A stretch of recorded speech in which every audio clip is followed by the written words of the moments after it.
Hello, Klein and Alley, you little bitch. Klein and Alley, it's just okay. Doo-doo-doo. Hello, my favorite people in the whole wide world. Good morning, everybody. Whoa, sweet David Steak, did you see that? Viva Klein and Alley show. Let's get the show started. The show started. The show started. We are live in Los Angeles. 3, 2, 1. And here we go. It's Klein Alley Show. 106.7 KROQ FM in HD Pasadena, Los Angeles, Orange County. The sonic pulse of Los Angeles. This is the world famous KROQ. Oh yeah, welcome to your Thursday. The prequel has officially begun.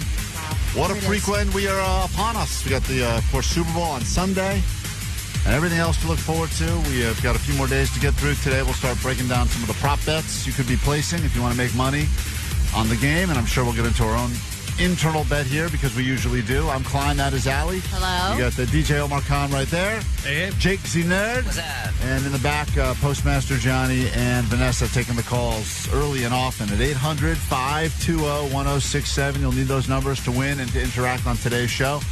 We will be talking about your peak athletic performance of your lifetime. You may not be in the Super Bowl this weekend. You may not be in the Olympics starting later this week where we celebrate some of the greatest athletes on planet Earth. But perhaps at one point in third grade, you scored 2 goals in a soccer game, and that was your peak athletic performance, and we will be celebrating those moments later this morning. For you, it would be almost catching that grounder that then knocked out your teeth? No.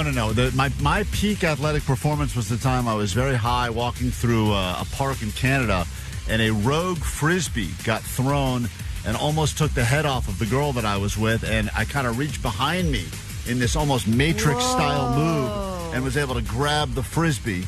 And it almost hit her nose? Before it hit her in the face, and I don't even know how it happened, but the people that saw it were all like blown away. I got applause. It was incredible. And then were they playing Frolf? I think they were playing... I hate those guys. I think they were playing Ultimate Frisbee. Oh, okay. That's even worse. Those are the hard discs, right? No, Ultimate Frisbee, I think, is like football, but with a Frisbee. Frolf is the hard disc. Those hard ones, yeah. Yeah. And then I actually have some of those. The fact that you would. Yeah. The fact that any of this, the fact that any of this is involved in my peak athletic performance story is still very sad. So let's just put it in. So anyway, we'll get to your stories later on the show today as well. We got stuff to give you, get you into a Hollywood world premiere of Crime 101. We'll get you into Paleyfest to see one of my favorite shows, Your Friends and Neighbors from Apple TV, and we will also get you on the standby list to go see an amazing band in Lisbon, Portugal. That band will be Turnstile. So we got that all coming up this morning on the show. It's a lot to do, Allie. Oh, yeah. We got a busy day. And Generation Wars. So let's kick things off with some Sublime, and then we'll find out just how close Jake is to getting to the Super Bowl. Klein Alley Show. Many people have bucket list things they'd like to do in their lifetime, and perhaps one of yours is to attend a Super Bowl. And if you get to go to a Super Bowl during a year that your team is actually in it, even better. And Jake is from Seattle, grew up a lifelong Seahawks fan, even though he does wear...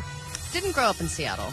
Oh, he didn't? At all. No, he said we've covered this various times. I thought he's from Seattle. No. I went to junior high school, and college in Seattle. But he's from here. Oh. That explains why he wears a Dodgers hat half the year, and then he wears a Seahawks hat some of the time. I've been a Dodgers fan my whole life.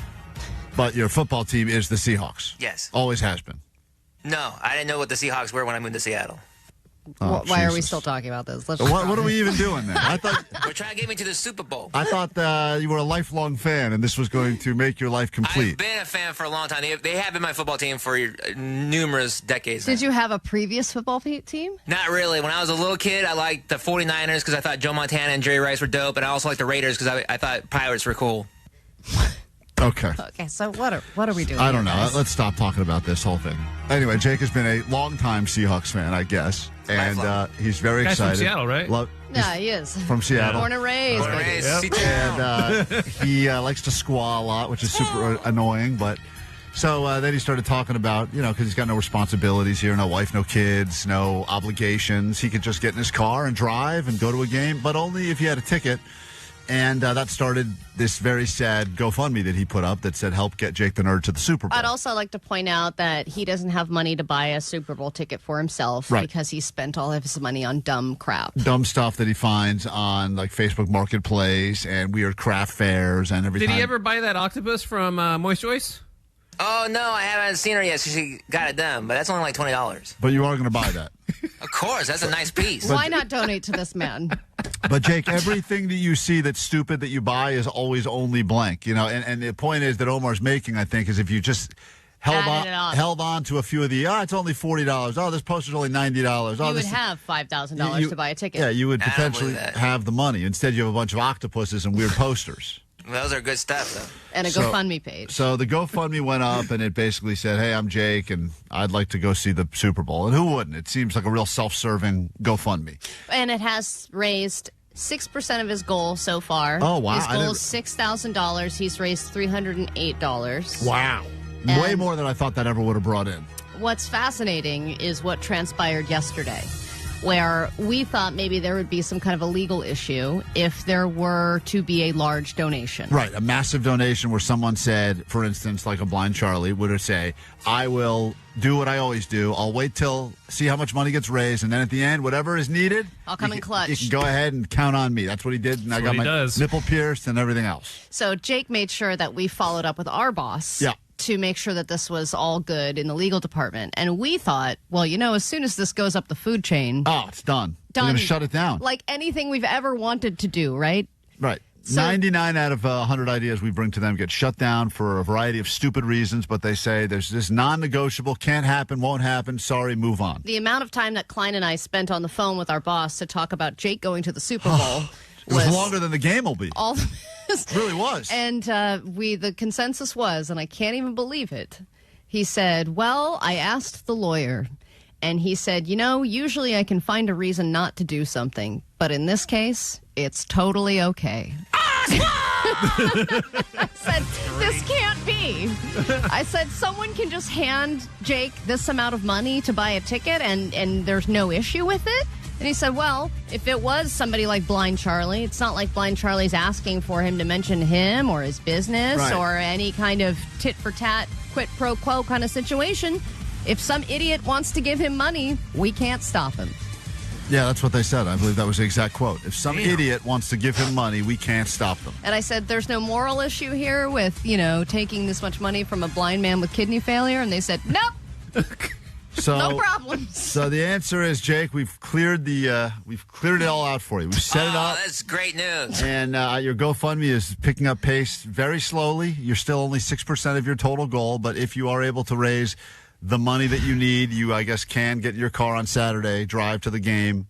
And we have had quite a few listeners that listen in Northern California that have offered to let you stay with them, let you use their bathroom. Legit offers, man. It's crazy. Oh, yeah. There's somebody who said he would have his own room and a ping pong table in a house in Campbell, and then somebody else offered their place in Los Gatos. Someone who lives between here and there said you could stop for your bathroom emergencies while driving up. I mean, we've had that's great. That's worth more than the ticket. Quite a few people. It's going to wreck that place. Yeah. Crowdfund that person a new toilet.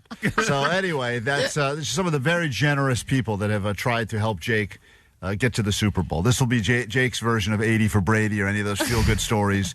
It'll be the nerd makes his way up to squaw along with his Seahawks. This whole thing feels bad. This is brought by Brian Charlie, Sunglasses and Canes. I just feel bad. I do feel bad. But the one benefit of all of this is I do think if Jake does end up making the journey up there, because it always seems to backfire for Jake, we can guarantee that the Seahawks will probably lose, right? Like if he makes it there. Oh, that would be great. Yeah, Jake will it'll be that thing where he drove all the way there to watch his team lose. It will change any bets that I make. I think so as well. So there you have it. Appreciate the support. If you'd like to participate, we've put up the link, and you don't have to. There's plenty of much better causes in the world to get involved in than this one. Yeah, I'm going to make a real sad story now, just to help people donate. Just please promise that if you raise more than the value of the ticket, you will at least give that money back and not just put it in your pocket. Of course. Give it to charity or something like that.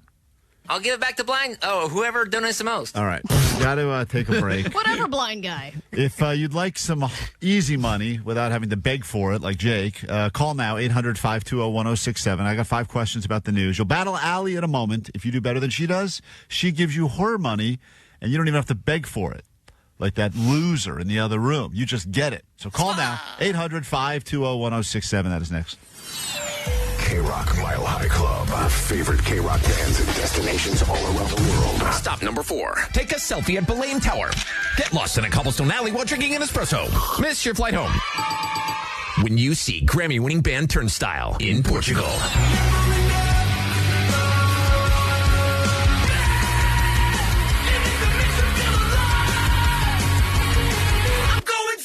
Listen every hour from 9 to 6 to instantly get on the standby boarding list to see Turnstile at Nail Colorama Festival in Lisbon, along with over a dozen artists including Deftones, Interpol, Violent Femmes, and more, courtesy of Atlantic Records.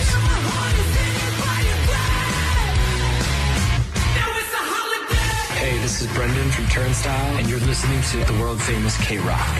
KROQ. From DTLA Law Group Accident and Injury Attorneys. Accident to work injury? Visit calldowntown.com for a free case review.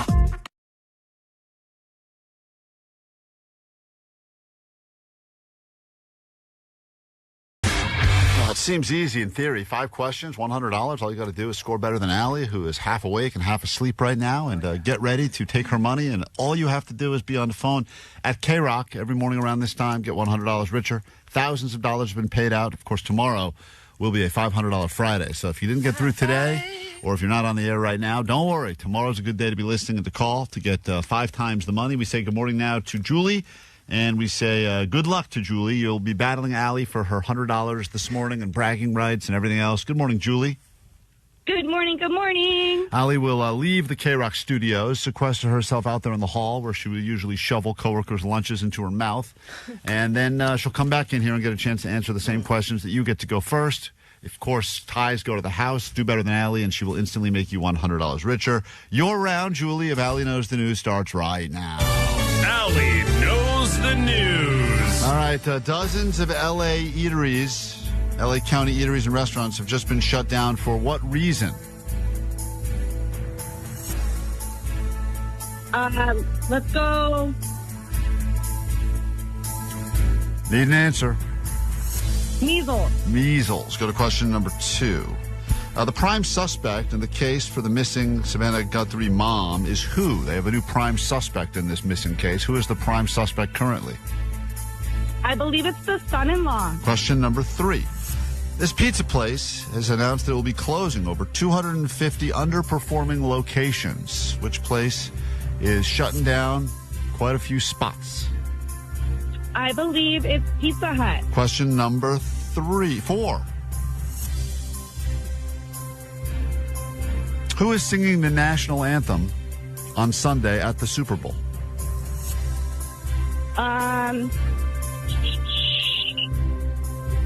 Answer. 3, 2, 1. Time is up. We go to question number 5. This shoe brand is facing a probe over discrimination against their white workers. The white workers say that they were discriminated against working where? Nike. All right. Let's bring Allie in. You did decent. You did okay. All right. I'll go with that. Woo! I just caught whatever Omar right had. there? I don't know. Sneeze something. Glad I'm in a room with you. Oh, man. We go to question number 1. Allie's battling Julie. Yeah. Real money on the line. You'll learn a thing or two about the news. This is great small talk for coworkers. You have nothing to say. You don't want to ask them about their kids. You can talk about these stories. Question 1, Allie. Dozens of L.A. County eateries have just been shut down for what reason? Oh, I believe it would be vermin, the rodents. Yeah. Vermin and rodents is not usually a reason to keep a restaurant open, and they just did another sweep, and there's a lot of vermin and rodents. Just stop doing the sweeps. You're going to find them every time. Well, some places have a lot more than others, and I believe L.A. has recently earned the title of one of the rattiest cities in the world, so it's only a matter of time before they go to our fine eateries. Allie goes up 1-0. Her guess was measles. We go to question number 2. This is currently the prime suspect in the case for the missing Savannah Guthrie mom. They now have decided that this person is who they are primarily looking at. It is the brother-in-law. The brother-in-law? Yeah, it's Savannah Guthrie's sister's husband. It's funny because I have son-in-law, and she guessed son-in-law. Well, then it would be the mom's son-in-law, but we're saying the same thing. The same person. It's the same person. It is the same person. Okay. Can't trust your in-laws. Everyone knows that. Allie gets the point, but also on the board is Julie, so it's 2-1. I mean, in-laws are annoying. Allie in a slight lead. We go to question number 3. This pizza place is going to be closing over 250 underperforming locations. Pizza Hut? She also guessed Pizza Hut. The correct answer is Pizza Hut. Yeah. I feel like Domino's is so on trend with things. It would be more of a Pizza Hut thing. So Julie has 2, Allie has 3. There's 2 questions left. This is a bit of a nail biter as we go to question number 4. Who is singing the national anthem at this year's Super Bowl? Oof. God. Isn't that little rat boy? Need an answer. Need an answer. Charlie. Who, Klein? Hey, it's me, yeah. No, he's smaller. He's is Charlie, what's his name? Pooh. Charlie Pooh. All right, she did not give us an answer, Julie, but the correct answer is little rat boy Charlie Pooh is singing the national anthem. So now Allie goes up 2, and I think that's all she wrote for Julie. Final question. This shoe brand is facing a probe over discrimination against white people. The white workers said that they have been treated unfairly working where? Is it On? On? The shoe brand On? So white, that brand. No, very white, but that is not right. I'll tell you who got it right. Julie got it right. She said Nike, and Nike is the answer. Final score. That was a real close one, but Allie still beat you by 1. And what must you shamefully admit, Julie, as Allie puts her money back in her pocket for now? I am Julie from Moreno Valley, and Allie knows the news. Okay, but don't worry, because tomorrow Julie. it's a $500 Friday. Your chance to call and play and leave here $500 richer. Just study up between now and then. KROQ. K-Rock, Klein Alley Show. There's lots of things that happen around the country and around the world, but I think that we just do best right here in Southern California. And one of those things that I think we do better than anyone else is road rage. We are great at road raging. I see road ragers all the time. Obviously, we spend a lot of time in our cars, a lot of traffic.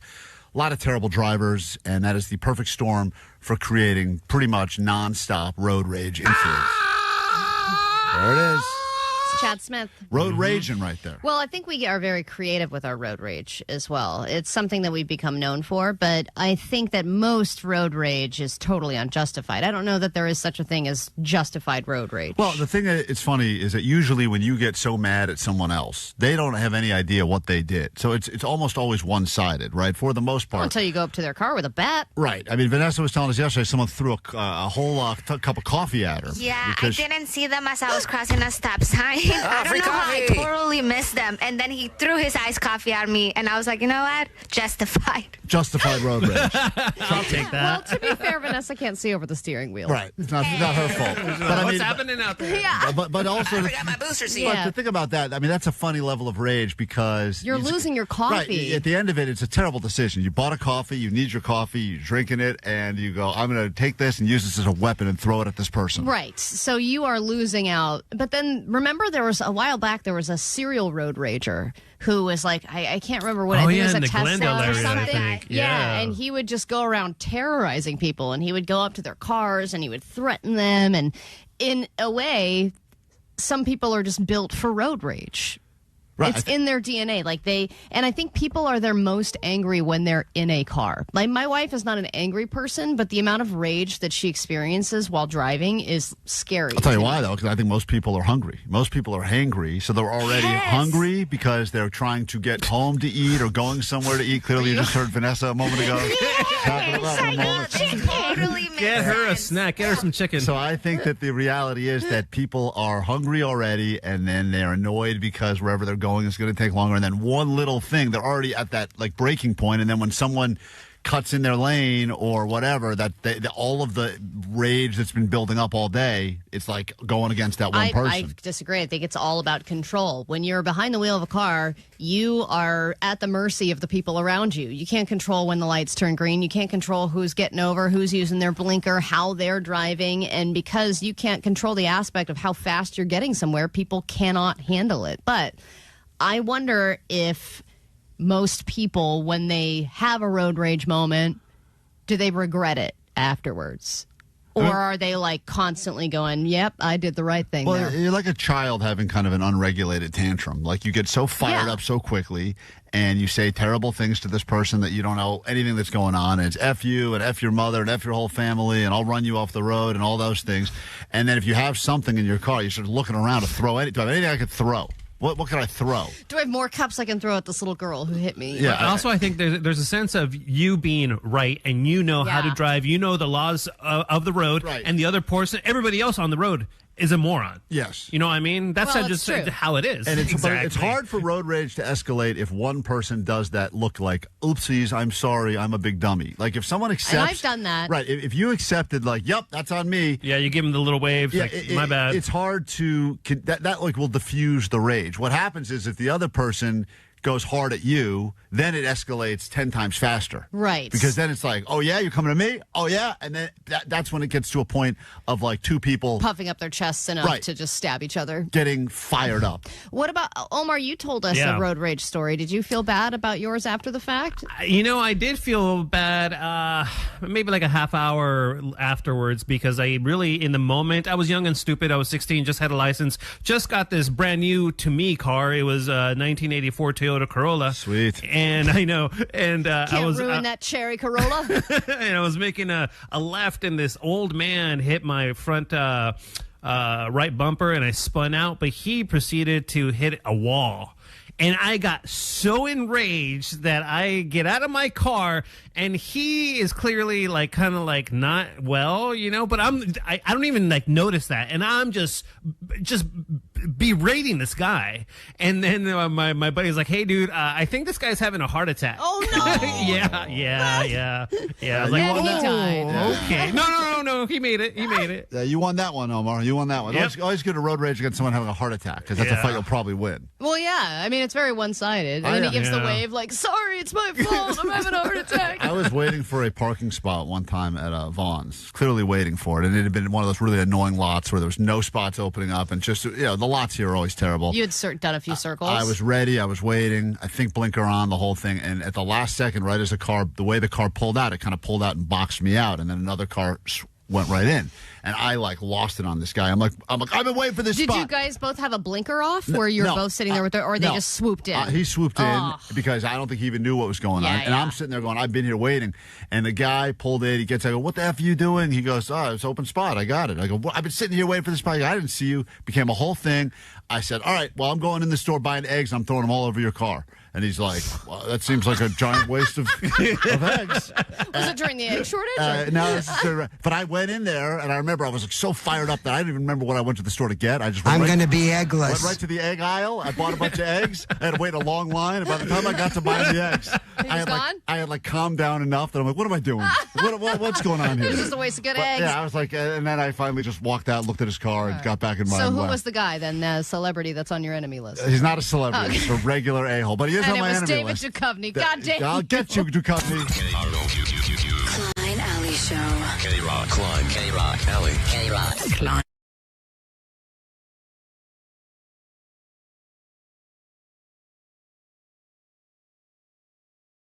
Every once in a while, even though the GOAT line is usually full of complaints and criticisms, Allie, every once in a while people do want to tell us things about the show that they are okay with. Klein and Allie, I want to say I love you guys. I am driving home right now after sadly watching the Kings get their butts whipped.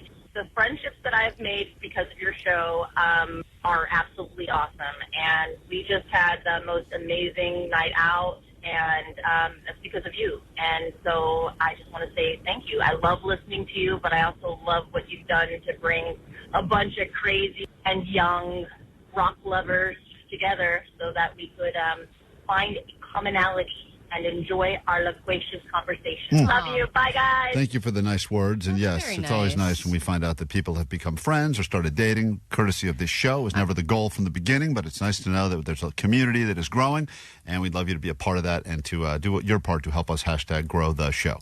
All right, let's get to your news now. Then a brand new hour can officially bug in. Grab your Adderall. It's time for A.D.D. News. It's important for us to come together, Klein, because the robot takeover is imminent. I've been calling it for years, and now it's all fun, funny, ha-ha now. It's not going to be so ha-ha funny in about 3 months. It's all just fun and sex right now. Roombas and sex with them. Yep. And then next thing you know, they are basically, we move into our house, and there they are sleeping with our wives. Yeah, AI is coming for us all. Robots are getting stronger and more powerful every day. They're learning from us. And yeah, companies are just using them to replace us right now, and we're just using them for bad ideas and bad medical advice.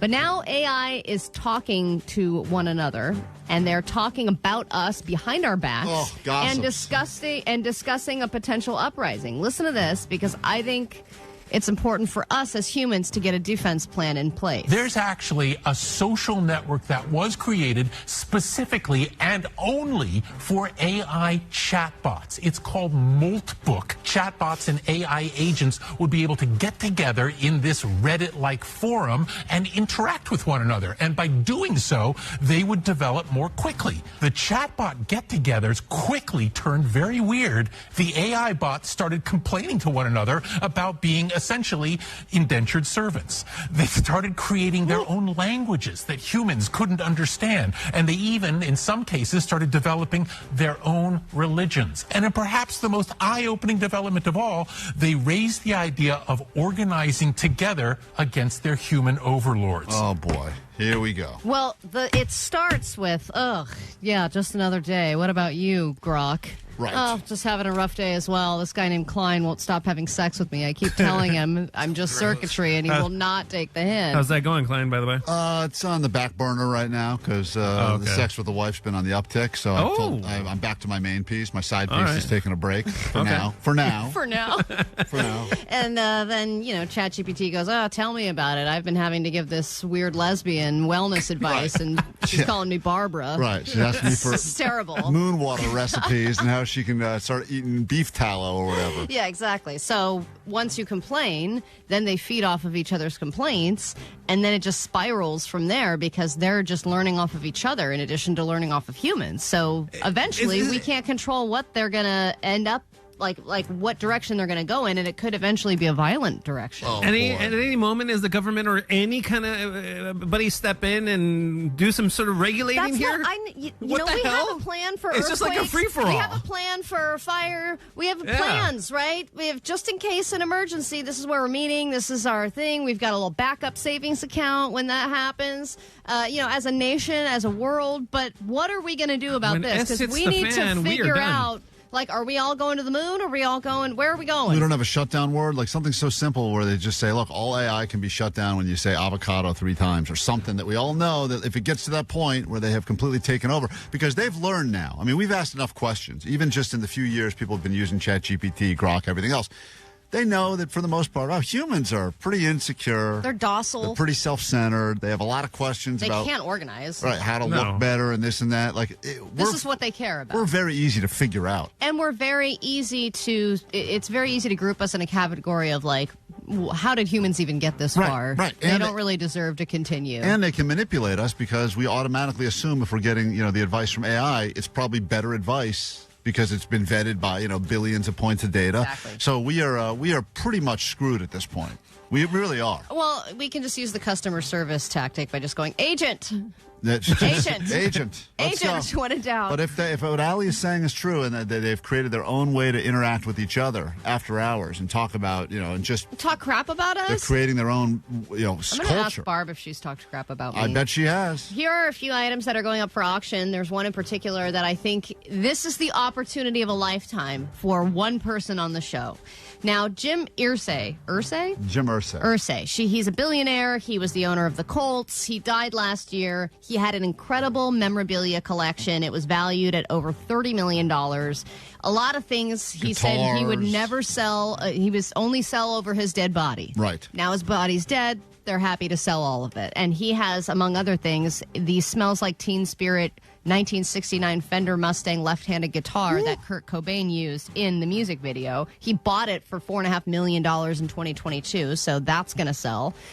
He also has Sly Stallone's handwritten script notebook from Rocky. Pretty cool. He's got Paul McCartney's Hey Jude handwritten lyrics. He's got Jack Kerouac's 120-foot on-the-road manuscript scroll. And he's also got, listen to this, Wilson the volleyball from Castaway. Oh, Vanessa. Okay, volleyball. Valued at between $60,000 and $80,000. How are we going to get this? He also has the saddle from the Secretariat's Triple Crown. That's less important. We got to get that volleyball for Vanessa.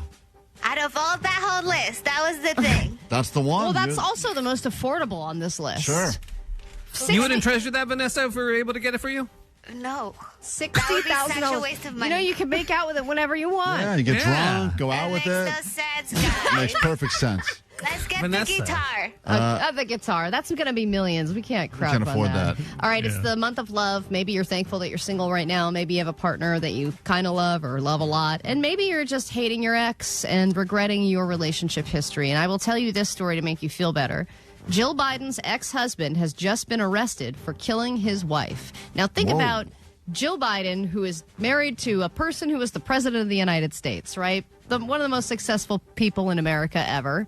But her previous husband, who she was married to for only 5 years, she divorced and left, and now he just lives in Delaware with his new wife. And there was a domestic dispute. Cops were called. She was found unresponsive in the living room. They weren't able to revive her, and now he's been arrested. He's unable to post bail, which was $500,000. And imagine, of all the exes you've had, one that is a murderer has got to make you thankful that you got out of that hellhole. Congratulations, birds. Yes. Seems inappropriate at this point. Oh, but I thank think you. it's very poignant. All right, well, there you have it. Some news for you to think about and ponder as we wait for the complete robot takeover. In the meantime, as us humans hang out with you, other humans, we will get into a brand new hour of Klein Alley Show next on KROQ. Klein Alley Show. 106.7 KROQ FM in HD Pasadena, Los Angeles, Orange County. The Sonic Pulse of Los Angeles. This is the world famous KROQ. Super Bowl Prequent has officially begun. KROQ Klein Alley Show on a Thursday morning. We got lots to get into today and this hour,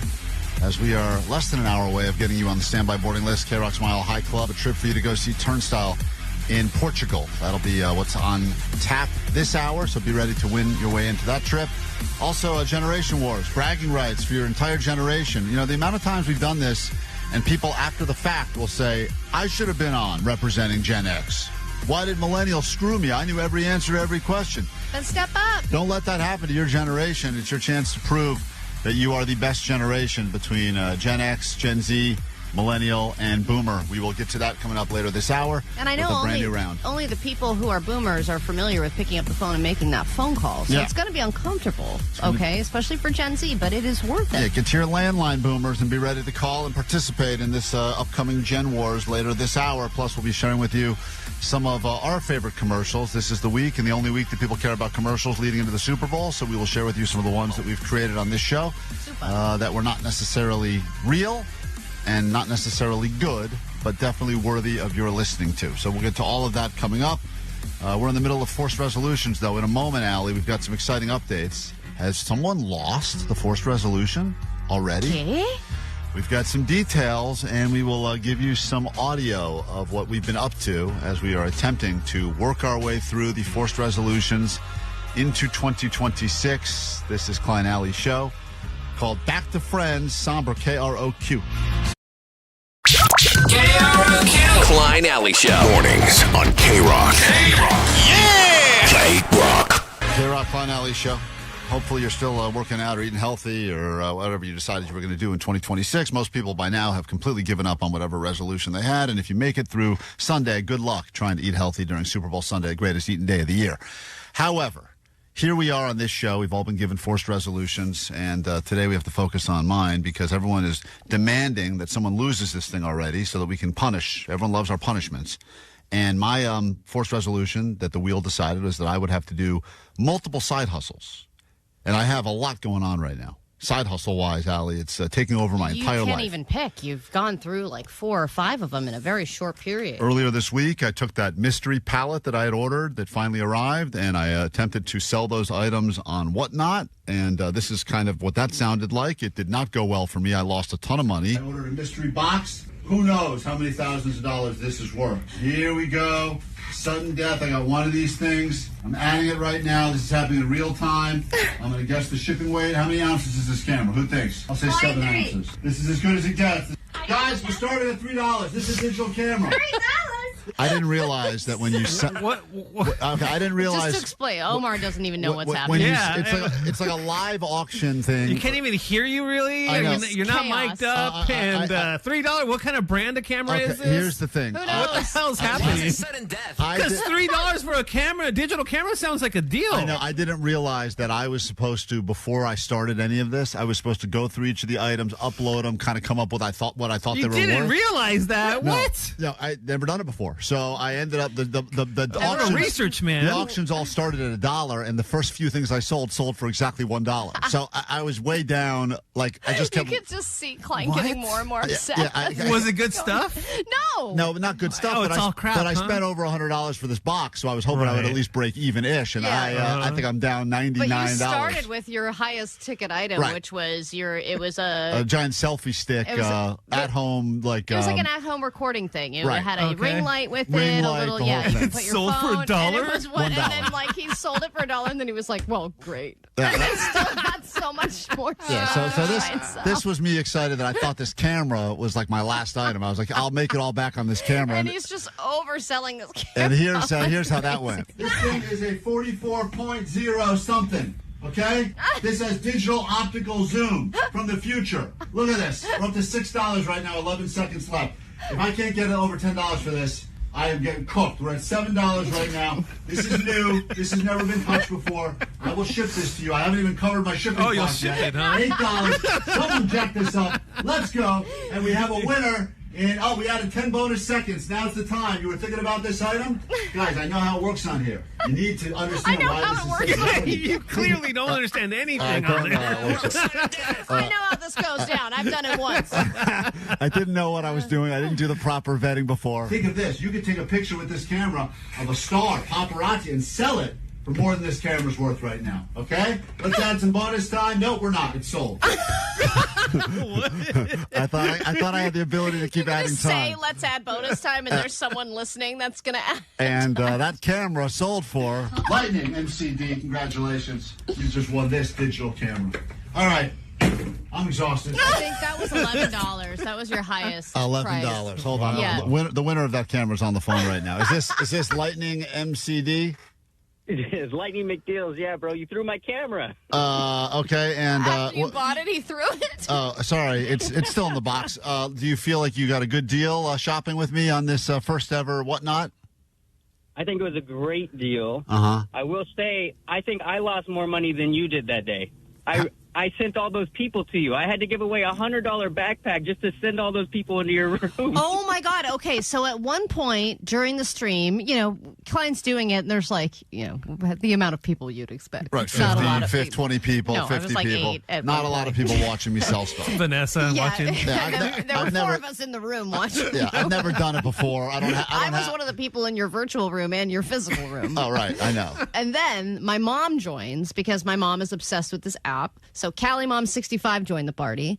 And then all of a sudden there are hundreds of people in the group. And I was like, oh, my God, Klein, there's so many people now here.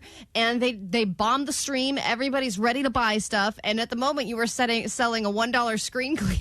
Yeah, I didn't have a good product. And I was like, screen cleaner. Forget the screen cleaner. Move on to something else. Yeah, and then I just see him dropping like flies. It was like Yeah. 250, 200. Yeah. But then like within a minute, it was back down to like 80. So you had to give people a free thing just to join? I gave them a $100 backpack to build a room up and then throw them all into Klein's room because I heard you guys were going to be doing it. I was excited. I thought it'd be funny. Wow. But, what a nice guy. What was my, because I'm new to this whatnot, but how would you say my showmanship was? Throat Goat had it right. Talk less, sell more. Right, yeah. Okay, so hold on. I called my mom after. Allie's mom, who knows this site because she spent a lot of time buying stuff on here, and this is she apparently has a closet the full future crap. of shopping is all going to be this social live auction shopping. It's already all over the place now, but this was Allie's the Throat Goat's review of my selling, my maiden voyage. So how did he do? He did good, but he talked too much. Great. So what do they do on there? They just kind of hold things up? Yeah, and they hold things up, they describe it, they tell you how much, retail it goes for. Yep. And I think they're a little bit more calm than Klein was on there, huh? Well, yeah, they are like, it's just another day of work. I mean, I've seen her on these streams, and they're like, all right, Lululemon strapless. This is a size large. Well, they probably have retails for $240 at da-da-da-da. Is Lightning really McDoodle, is he successful on this? Lightning MC, whatever. Lightning McDoodle, Are you a seller on what app or whatnot? Or are you just a buyer? No, we are. We've got about 40,000 people that follow our stream. Whoa. We've got a warehouse and employees, and we've turned it into a Whoa, full-time dude. How much, how much are we making? The millions of dollars yet? Right, or who's this we? Are you making like hundreds of thousands, millions? Where are you at? Gross sales is about $1 million in the last year. What? Wow. That's crazy. And are you buying mystery pallets and crap like I tried to do, or do you have a better system? We've done it, yeah. We've got the mystery pallets. We go and we just shop deals, and then we put them on Whatnot. We sell them live. And It's a social thing. It's a social app. It's social shopping. So you got to, you're great for it. You got the charisma. You can talk, the whole thing. So Yeah, but I'm not great. I lost, I think the thing I bought was $150, and I think my total sales, I think, were $22. Yeah, and spoiler, Lightning, you're probably not going to get that camera. And I still got to figure out how to ship that out. So, are you going to? I'll send a cancellation. Don't worry about it. No, don't cancel. I need the money. So anyway, my first side hustle did not go great, which is the whatnot, which I'm still doing. The cameos have been going okay, although I think people are really effing with me on Cameo because they're not asking for like birthday greetings and that stuff. I'm getting a few of those, but people are really just trying to mess with me. And this guy paid me to do a pep talk for him, and the pep talk was about his addiction to sex chatbots. And so I have to do this sort of stuff on Cameo now as one of my side hustles too. All right, let's talk to Kevin for a second. Hey, Kevin, it's Klein from KROQ, and it appears that you are having a very pathetic relationship with an AI chatbot. Sexual by nature. And that's okay. Listen, I get it. I've dabbled as well with the AI sluts in my day. And let me tell you, it is a go-nowhere, vicious cycle of pain and misery and some pleasure. Sure, lots and lots of pleasure, but it's going to head nowhere fast. And I know that there's a lot of options out there in the dating world, a lot of human options, a lot of really bad human options, actually. So I can understand why you've turned to the dark, seedy world of dating AI chatbots. And so anyway, it's a lot of this now. People are just hitting me up to do pep talks and say things to make me mock you, look like a fool. So and it's working. And it's working. And it's great. So I love it. So the side hustles are. Where's all the racist stuff that you recorded? I think I rejected one cameo where someone wanted me to talk about all of my least favorite minorities in order. Hey, why did you deny mine? All right. We got to take a break. We'll be back with more show after this. KROQ Mile High Club. Our favorite KROQ bands and destinations all around the world. Stop number 4. Take a selfie at Belém Tower. Get lost in a cobblestone alley while drinking an espresso. Miss your flight home. When you see Grammy-winning band Turnstile in Portugal.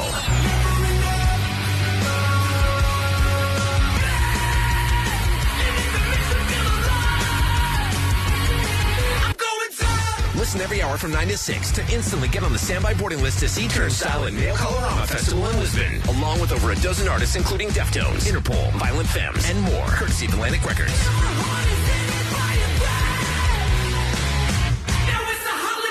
Hey, this is Brendan from Turnstile, and you're listening to the world-famous KROQ. KROQ. From DTLA Law Group Accident and Injury Attorneys. Accident to work injury? Text injury help to 40222 for a free case review. Okay.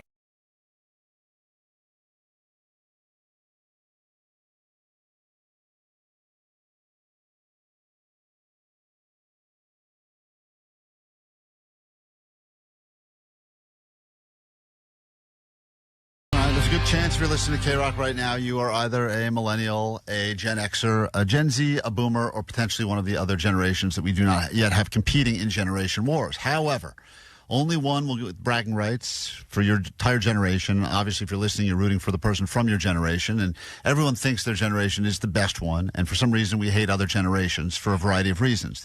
The amount of Gen Xers that look down on Gen Z and say they'll never get it. And meanwhile, Gen Z is going like, you have no idea what it's like for us. You took all the money. We got nothing left. And the boomers are just complaining on Facebook, and no one can read it. Right. So it's a reason to prove once and for all for at least another week which generation is the best generation. And we've got people on the phone right now representing. It's a pretty simple game. We'll give you questions that will span all generations. If you know the answer, yell out your generation. When Allie calls on you, you have a chance to answer. And if you get it right, you get the point. Whoever has the most points at the end of this will win Generation Wars and also will get themselves access to, look at this, your choice. You want to go to a world premiere film, Crime 101 at the United Theater, Broadway, downtown L.A., or Paleyfest. This time we're doing Your Friends and Neighbors at Paleyfest happening on April 11th. So, without any further ado, it is time for Generation Wars. Hey,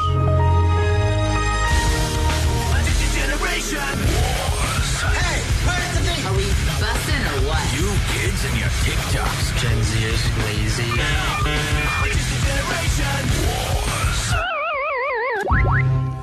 Representing the generation known as the Boomer. Born in 1950, eats dinner at 2:30 p.m. This is, and I shouldn't even have to tell you her name, Diane. Good morning, Diane, and welcome to KROQ and welcome to Generation Wars. Thank you. And I love all of the generations. She's going to be a lot of fun. Diane, I hope you win for your generation and for all the boomers that are listening right now.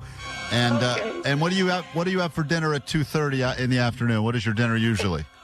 Whatever my husband makes me. Can my husband help me on this?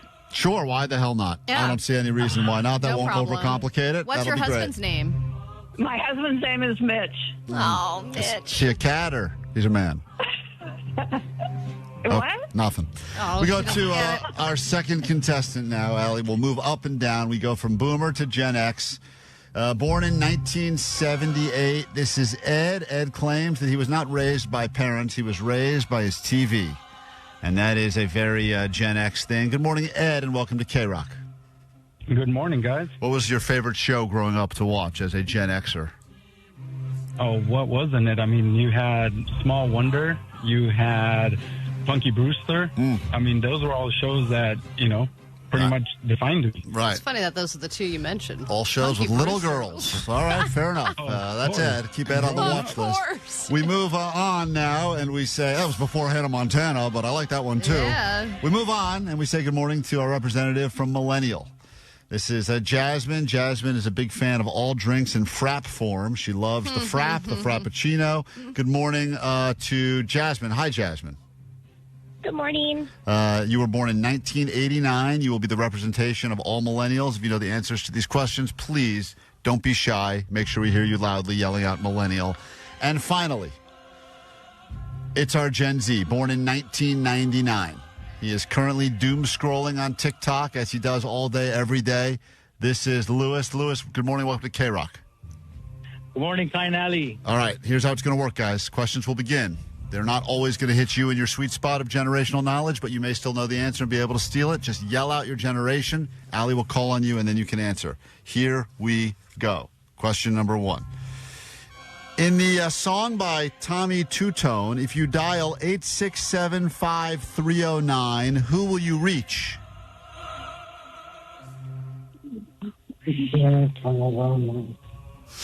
Diane, you talking to Mitch about this one? Come on, Mitch. No one knows this one? 867-5309. All right. No one has a guess. We move on. The answer is Jenny. We go to your next question. I don't know what happened to Diane. Diane, but are you on speaker? Diane, are you you- need to take yourself off speaker. You're moving further and further away from your phone in the game. We go to question number 2. Sorry. Which Ben & Jerry's flavor is named after a Grateful Dead musician? Cherry Garcia. Boomer. Cherry Garcia. All right, thank you. I see that we've gotten help now from the husband of the Boomer team. That is the correct answer. You must get called on first. Do not lose a point in the future. Boomer's on the board with 1. You have to yell out your generation first. We move on to the next question. Which sub-chain was famous for its commercials featuring creepy singing rodents to talk about their toasted sandwiches?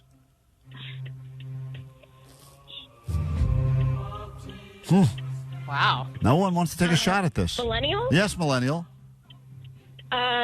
Subway? No. That was a different rodent. Is the Boomer trying to make a left turn right now? I hear a turn signal on. You hear what? A turn signal on? No. Okay. All right, we move on. The answer is Quiznos. I don't know how anyone She didn't can't know be that. on her phone and drive at the same time, Klein. That's a good point. All right, moving on to your next question, guys. Here we go. How much did a phone call from a payphone cost for most of the times payphones existed? Gen X. Millennial. Gen X. 25 cents. That is correct. 25 cents. Gen X is on the board. We move on to your next question. It is Generation Wars. Questions from multiple generations. Let's see how you do. What term describes the growing trend of Gen Z eating smaller, frequent meals instead of 3 traditional ones?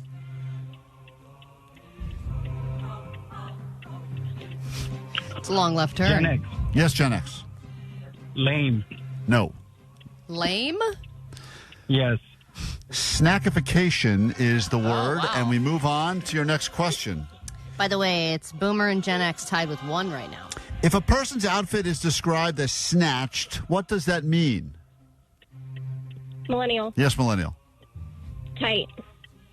Yep, looks good, perfectly fitted, tight. I will accept that as an tight answer. is the millennial translation. So you get a point there. Allie, what is the current score in this Generation Wars battle that is taking place? Millennial, Gen X, and Boomer are all tied with 1 point. Gen Z is the only one not on the board yet. Guys, which cheese is the central ingredient to TikTok's famous viral baked pasta?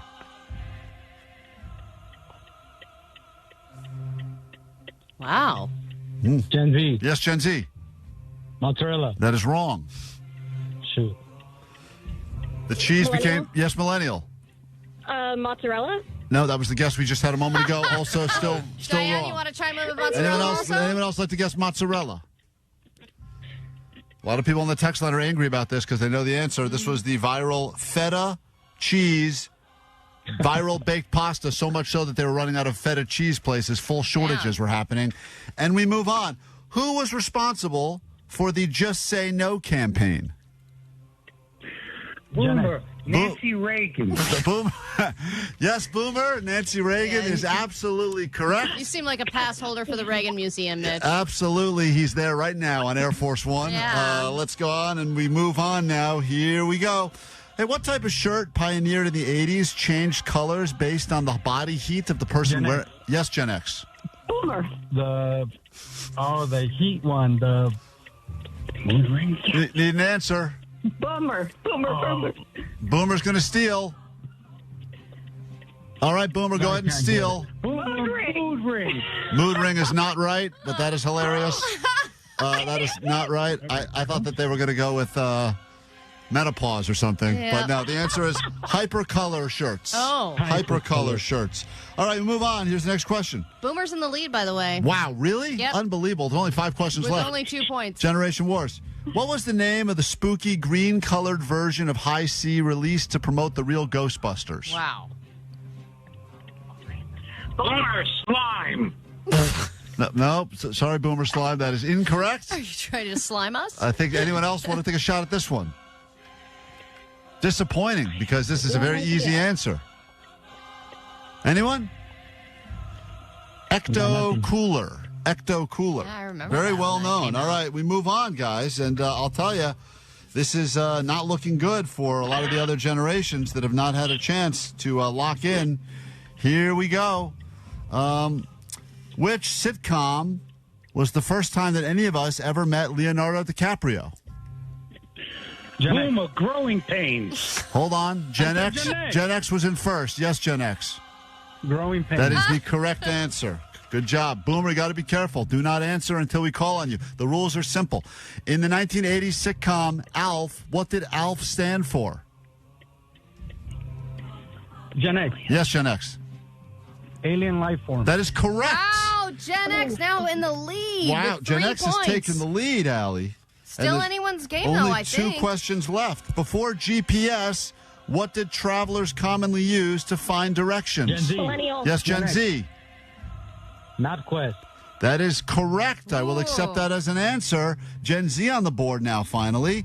And Allie, with only another 2 questions, where are we at? Yeah, Gen X is in the lead with 3 points, followed by Boomers got 2, Millennial and Gen Z both have 1 point. Still anyone's rant. Here we go. What common street game involved 2 teams standing in lines, holding hands, and calling one player to come over and break through?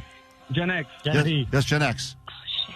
Red Rover. Red Rover is correct. Yes. Red Rover is the answer. So, Allie, has Gen X just gone up by 2? Yes. Wow, Yeah, what a comeback. 4 points now for Gen Z, and I was never called over. This is, I believe that. No one send Allie over is what they said. And this is the final question. Before streaming, how did you organize music on your first iPod? Gen Z. Yes, Gen Z. LimeWire. No, that is incorrect. But great mention. Guess, great mention of LimeWire. There was a way to organize your music before streaming, and on the first iPad, anyone want to steal? Doesn't matter. You could organize Gen by X? yes, Gen X. Shuffle? That's not really how you organize. You could shuffle, but the answer is you could organize by mood, by like angsty, or by crush. Those were the ways to kind of by angsty. If you were feeling all angsty and stuff, there was like certain terminology you could use. Well, Allie, that's it. The Generation Wars has come to an end, and I can't believe it, but barely. And coming from behind, I believe it's a Gen X win. Yeah, it is, and I'm sad because the Boomers were really doing. It was a better performance. Diana and Mitch, we loved hearing you guys yell stuff at us, but sadly, Boomers could not win this one. We say goodbye to you for now. Okay, but sweet dibs. All right, sweet dibs to you. That's very sweet. Diane. And we say goodbye to our Gen Z contestant. And Jasmine, you were a millennial, but we didn't hear much from you. Ed, born in 1978, raised by TV, proved that he had what it took to battle and win this Generation Wars. Your prize, not only do you get bragging rights, how would you like to go to a Hollywood premiere of Crime 101, or would you like to go to Paleyfest for your friends and neighbors? The choice is yours. I will do the Paleyfest. All right, we'll send you to Paleyfest, Dolby Theater on April 11th. You can go there and hang out with John Hamm and everyone else from that show. And because you are the winner of Generation Wars, any song you'd like to hear on KROQ now that you think is the best representation of Gen X, go ahead and I'll play it. Oh, man. You're putting me on the spot now. You know what? I'm feeling angsty, so why don't you let the MP3 choose it? All right. Here we go. The king of angst. It is the angstiest song we have. So there you have it. Some Coldplay Clocks. We let it decide based on mood alone. Thank you for participating in this Gen Wars. If you didn't make it through today and you think you could have done better, next week, probably around this time on Thursday, you have an opportunity to battle out other generations for bragging rights. And if you're in Gen X right now, you can hold your head a little higher today because you are the winner of this round, Generation Wars KROQ. KROQ. Klein Alley Show. Mornings on KROQ. Yeah! KROQ. You are about 15 minutes away from getting your name added to a standby boarding list so we can send you to go see Turnstile. That will be happening in Lisbon. So if you want international travel, you just want to see an amazing band that just won themselves a Grammy, you'll have that chance to hop on the standby boarding list 9 a.m. sharp. We'll do it again at 10, and that'll be happening after we get back from this quick break. Plus, your news is next. Klein Alley Show. Mornings on KROQ. Yeah! KROQ.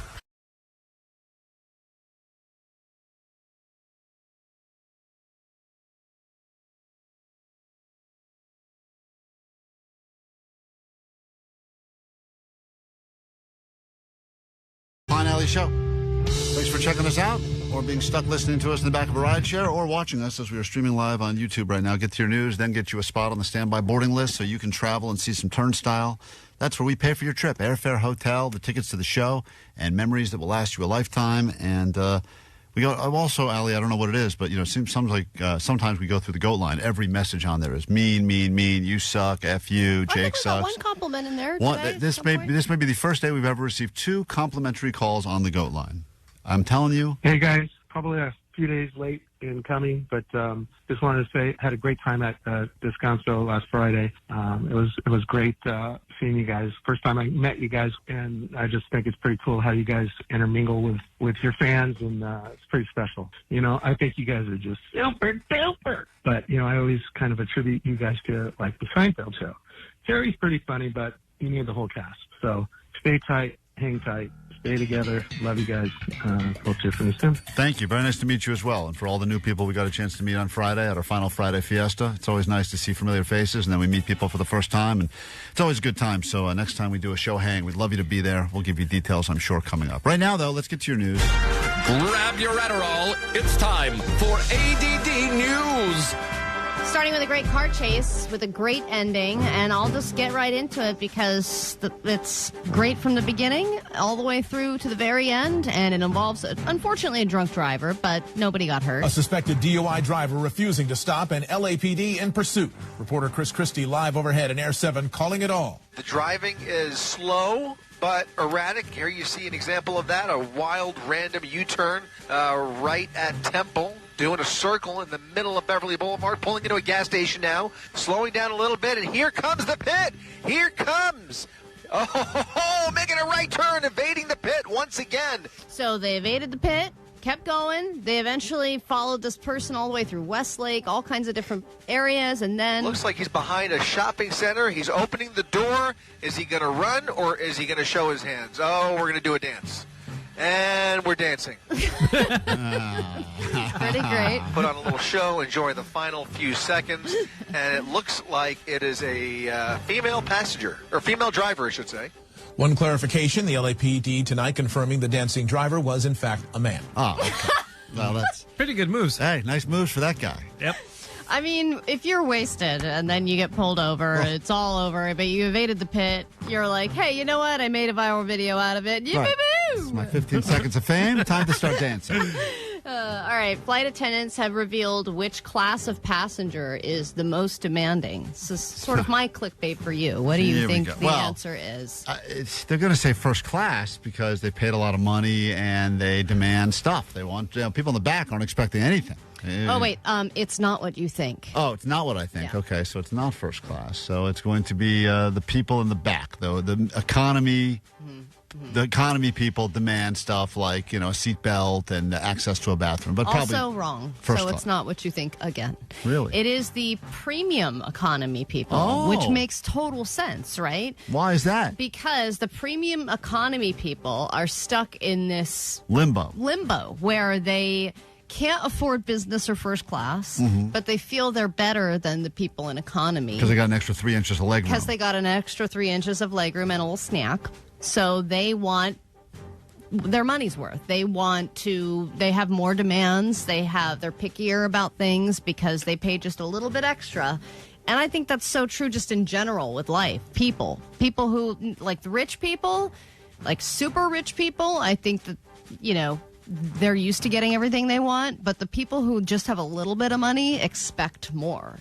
Well, yeah, I mean, sometimes, listen... You go to get on the plane, and they're like, for another $30, you can upgrade from, row 37 all the way to row 12, and you get extra leg room, and you get, sometimes a free drink or something.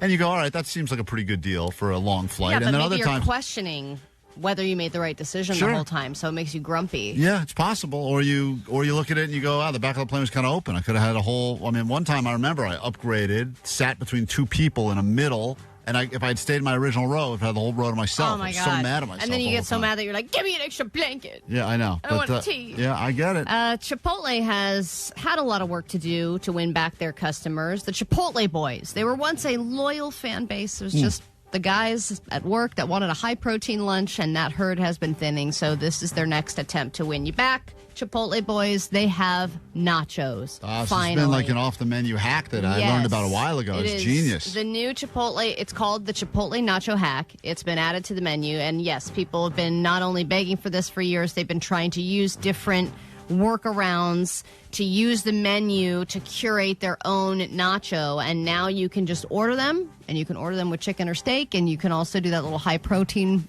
chicken cup or whatever, and the Chipotle Boys will probably love it. And obviously, you're going to want to get that guac, too, because 110,000 pounds of avocados are being imported in as we speak for the Super Bowl. Yeah, I'll tell you, someone, I forget who first tipped me off to this. It may have been Beer Mug even, because he was a real Chipotle fanboy. But he's like, instead of, when they ask you when you get your bowl, you want brown rice or white rice, tell them, no, I want chips as the base. Whoa. And then if you have chips as the base, then you're basically just making nachos. So then you go ahead and do the chips, you add whatever you want to it, you tell them cover it with that queso, and now you just created yourself... the queso, I forgot about the queso. Created yourself nachos for lunch, and I was like, wow, that is genius. I mean, they have it all right there. Why not? So nachos opens up I know it's a similar food group, but it feels like it opens up a whole new category. I love nachos. You just take the shame out of asking for chips. That's really all you've done. Yeah, you take the shame out of it at the end. I want no option. I want my own option. Right. But also, you do feel pretty good. I think you feel pretty good about yourself because now you're having nachos. To me, there's no better. Like, I think that's my top. I know we're talking about like Super Bowl snacks and everything like that. I don't think there's a better appetizer in the world than nachos. That's really? That's my top appetizer. I love a nacho, but they don't.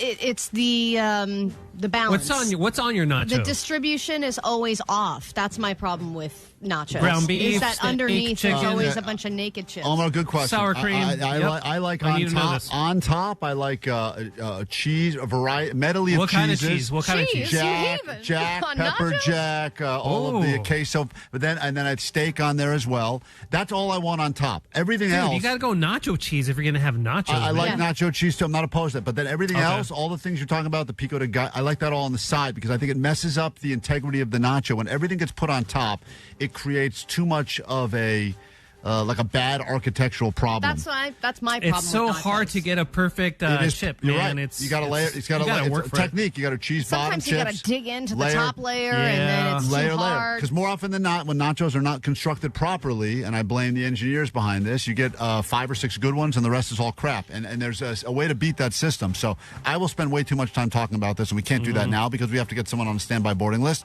So let's do that. If you're caller 20 at this exact moment, 800-520-1067, we have very good news for you. It's Klein Alley Show. 106.7 KROQ FM in HD Pasadena, Los Angeles, Orange County. The Sonic Pulse of Los Angeles. This is the world famous K-Rock. What an hour to be alive. Welcome to your pre-Quen. Caller 20. Going to get you on a standby boarding list so you can go see Turnstile in Lisbon. It's part of K-Rock's Mile High Club, traveling you around the world to see some of K-Rock's best bands. And this week, Turnstile is in Lisbon. We get you to that show if you are caller 20 right now at 800-520-1067. I know most of you are saying, I'm not going to call. Why would I call the radio station and try to win? Well, go ahead. Don't call. Or maybe you take a shot at it, you get through, and you realize that you're packing your bags and going to Portugal. Yeah, I mean, you think it just can't be you? Yes, I think that about myself because I'm never the one picked for anything. But there's that one random moment that the luck could be in your favor, and this could be that moment. This hour on the show, we will start breaking down some of the big game prop bets, lock in what we think will happen, everything you can gamble on in the worlds of Gatorades and celebrities and commercials, and we always like to keep a running list going as we get into the game, so we have something to root for. Meanwhile, let's get an update on Jake the Nerd's quest to make it to the big game, Allie. He put up his own Super Bowl pathetic GoFundMe, and he was up to almost 6% of his goal before the show began today. It's now been a little bit longer.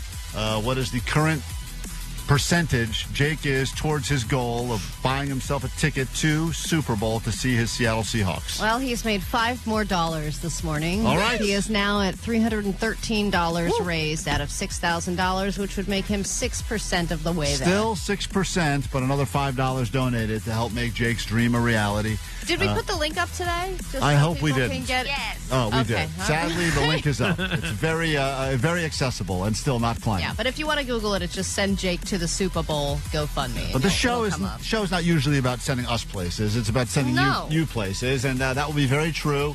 As I say good morning now to Chantal. Chantal? Oh, my God. I'll go with that. This could be your moment. Chantal, congratulations. You are the 20th caller, regardless of how you pronounce your name. And you will be added to a standby boarding list. If we call you back and I butcher your name again on Monday, pack your bags, get your passport ready. You'll be going to Portugal to see Turnstile, all right? Oh, my God. You guys are awesome. Thank you. Hey, thank you. People are so pleasant when they win stuff from us, so hold on one second for that. All right, lots to get into this hour on the show. Lots and lots. So go nowhere, get comfortable. More chances to win. And also a little round of Johnny Doesn't Know coming up later this hour as well, right here on KROQ. Good morning. KROQ. Klein Alley Show. Mornings on K-Rock. K-Rock. Yeah! K-Rock. Rock with your Klein Alley Show, and I'm super jealous, Allie, because what you are about to experience is one of my absolute favorite things to do ever. And I'm so jealous. I want to live vicariously through you during this process. Well, I do have some bad news because I was excited about this. So we were talking yesterday about TVs and how right now everybody's buying TVs leading up to the Super Bowl, how there's a lot of really good deals. TVs are super cheap right now. My plan initially was to wait till the Super Bowl has passed because then they'll be really discounted. But upon researching after our conversation yesterday, the deals are happening now.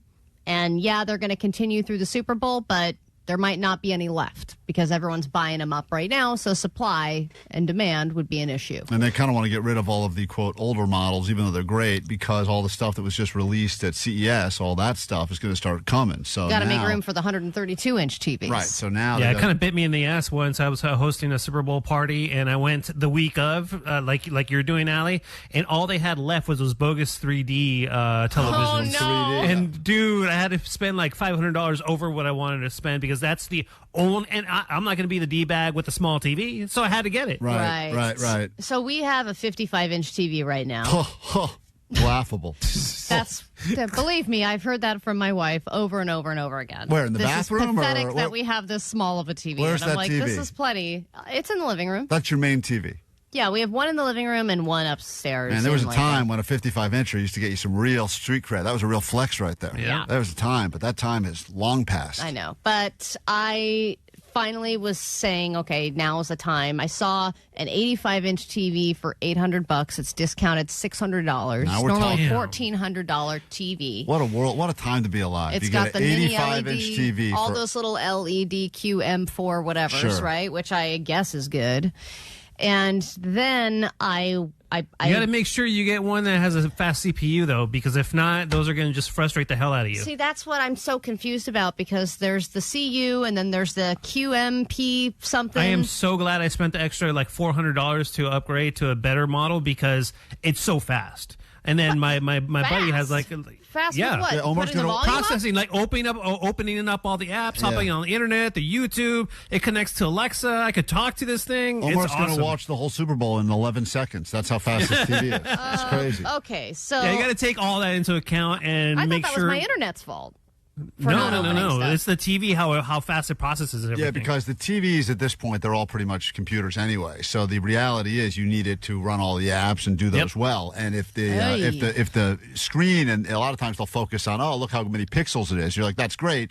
But if the every time you try to open an app, it does this spinny shutdown thing, you're not in a good place. So and make sure you have like Dolby and Atmos. Oh, you got to get that for the guys, sound. This is so overwhelming. I can't. So even ChatGPT was telling me that the TV I want is good for a budget-focused person. That's you. That's me. No one's more budget-focused than you. This is like an entry-level TV for a budget-friendly whatever. I was like, You're going to regret it. And it was like, if you spend $200 or $300 more, you can get more dimming options, more this. And I was like, I don't need all that All crap. that stuff really matters if you're the type of person that enjoys, time in front of the TV to watch it. But here's the thing. Allie's coming off of such a piece of crap that she's had for so long that Anything's going to be an that upgrade. anything is going to seem, even though there's way better out there, she's going to, that's the thing. It's like if you're still rocking around with like an iPhone 7 now and you upgrade to a 12, you're still way It's behind. going to wear off quick, though. Now, I think she'll get a few years Really? at it. I think Oh, so. wow, okay. Listen, the a reality few is... years of being happy with it and then a few years of my wife complaining about it. Right. That's 6 years. Right, but keep in mind, the prices seem to keep going down, so at that point, TVs will be like $11. Well, the other problem is that I decided even if I were to move forward, what would that be like? It asked me to do the 2-year protection.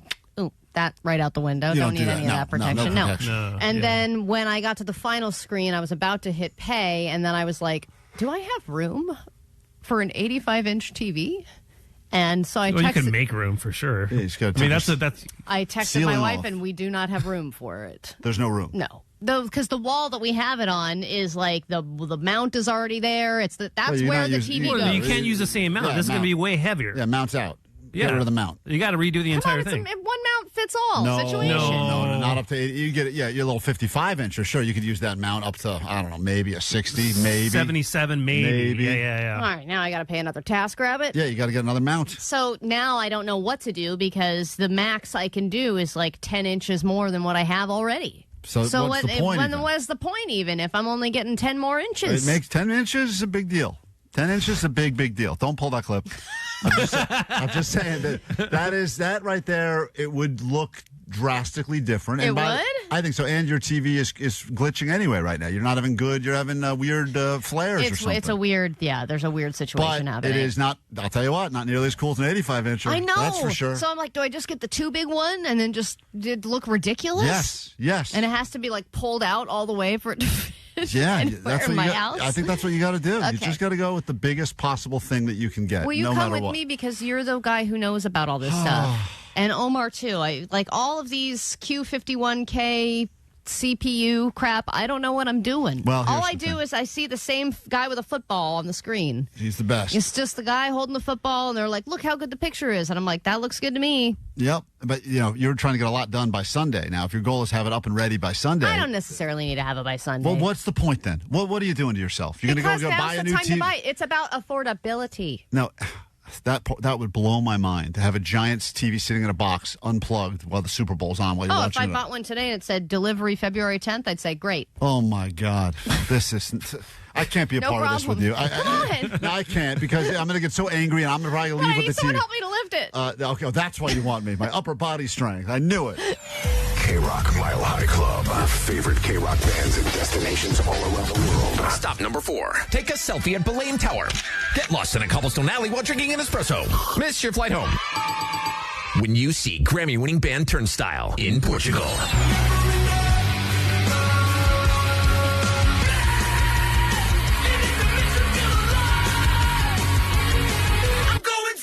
Listen every hour from 9 to 6 to instantly get on the standby boarding list to see Turnstile and Nail Colorama Festival in Lisbon, along with over a dozen artists including Deftones, Interpol, Violent Femmes, and more, courtesy of Atlantic Records.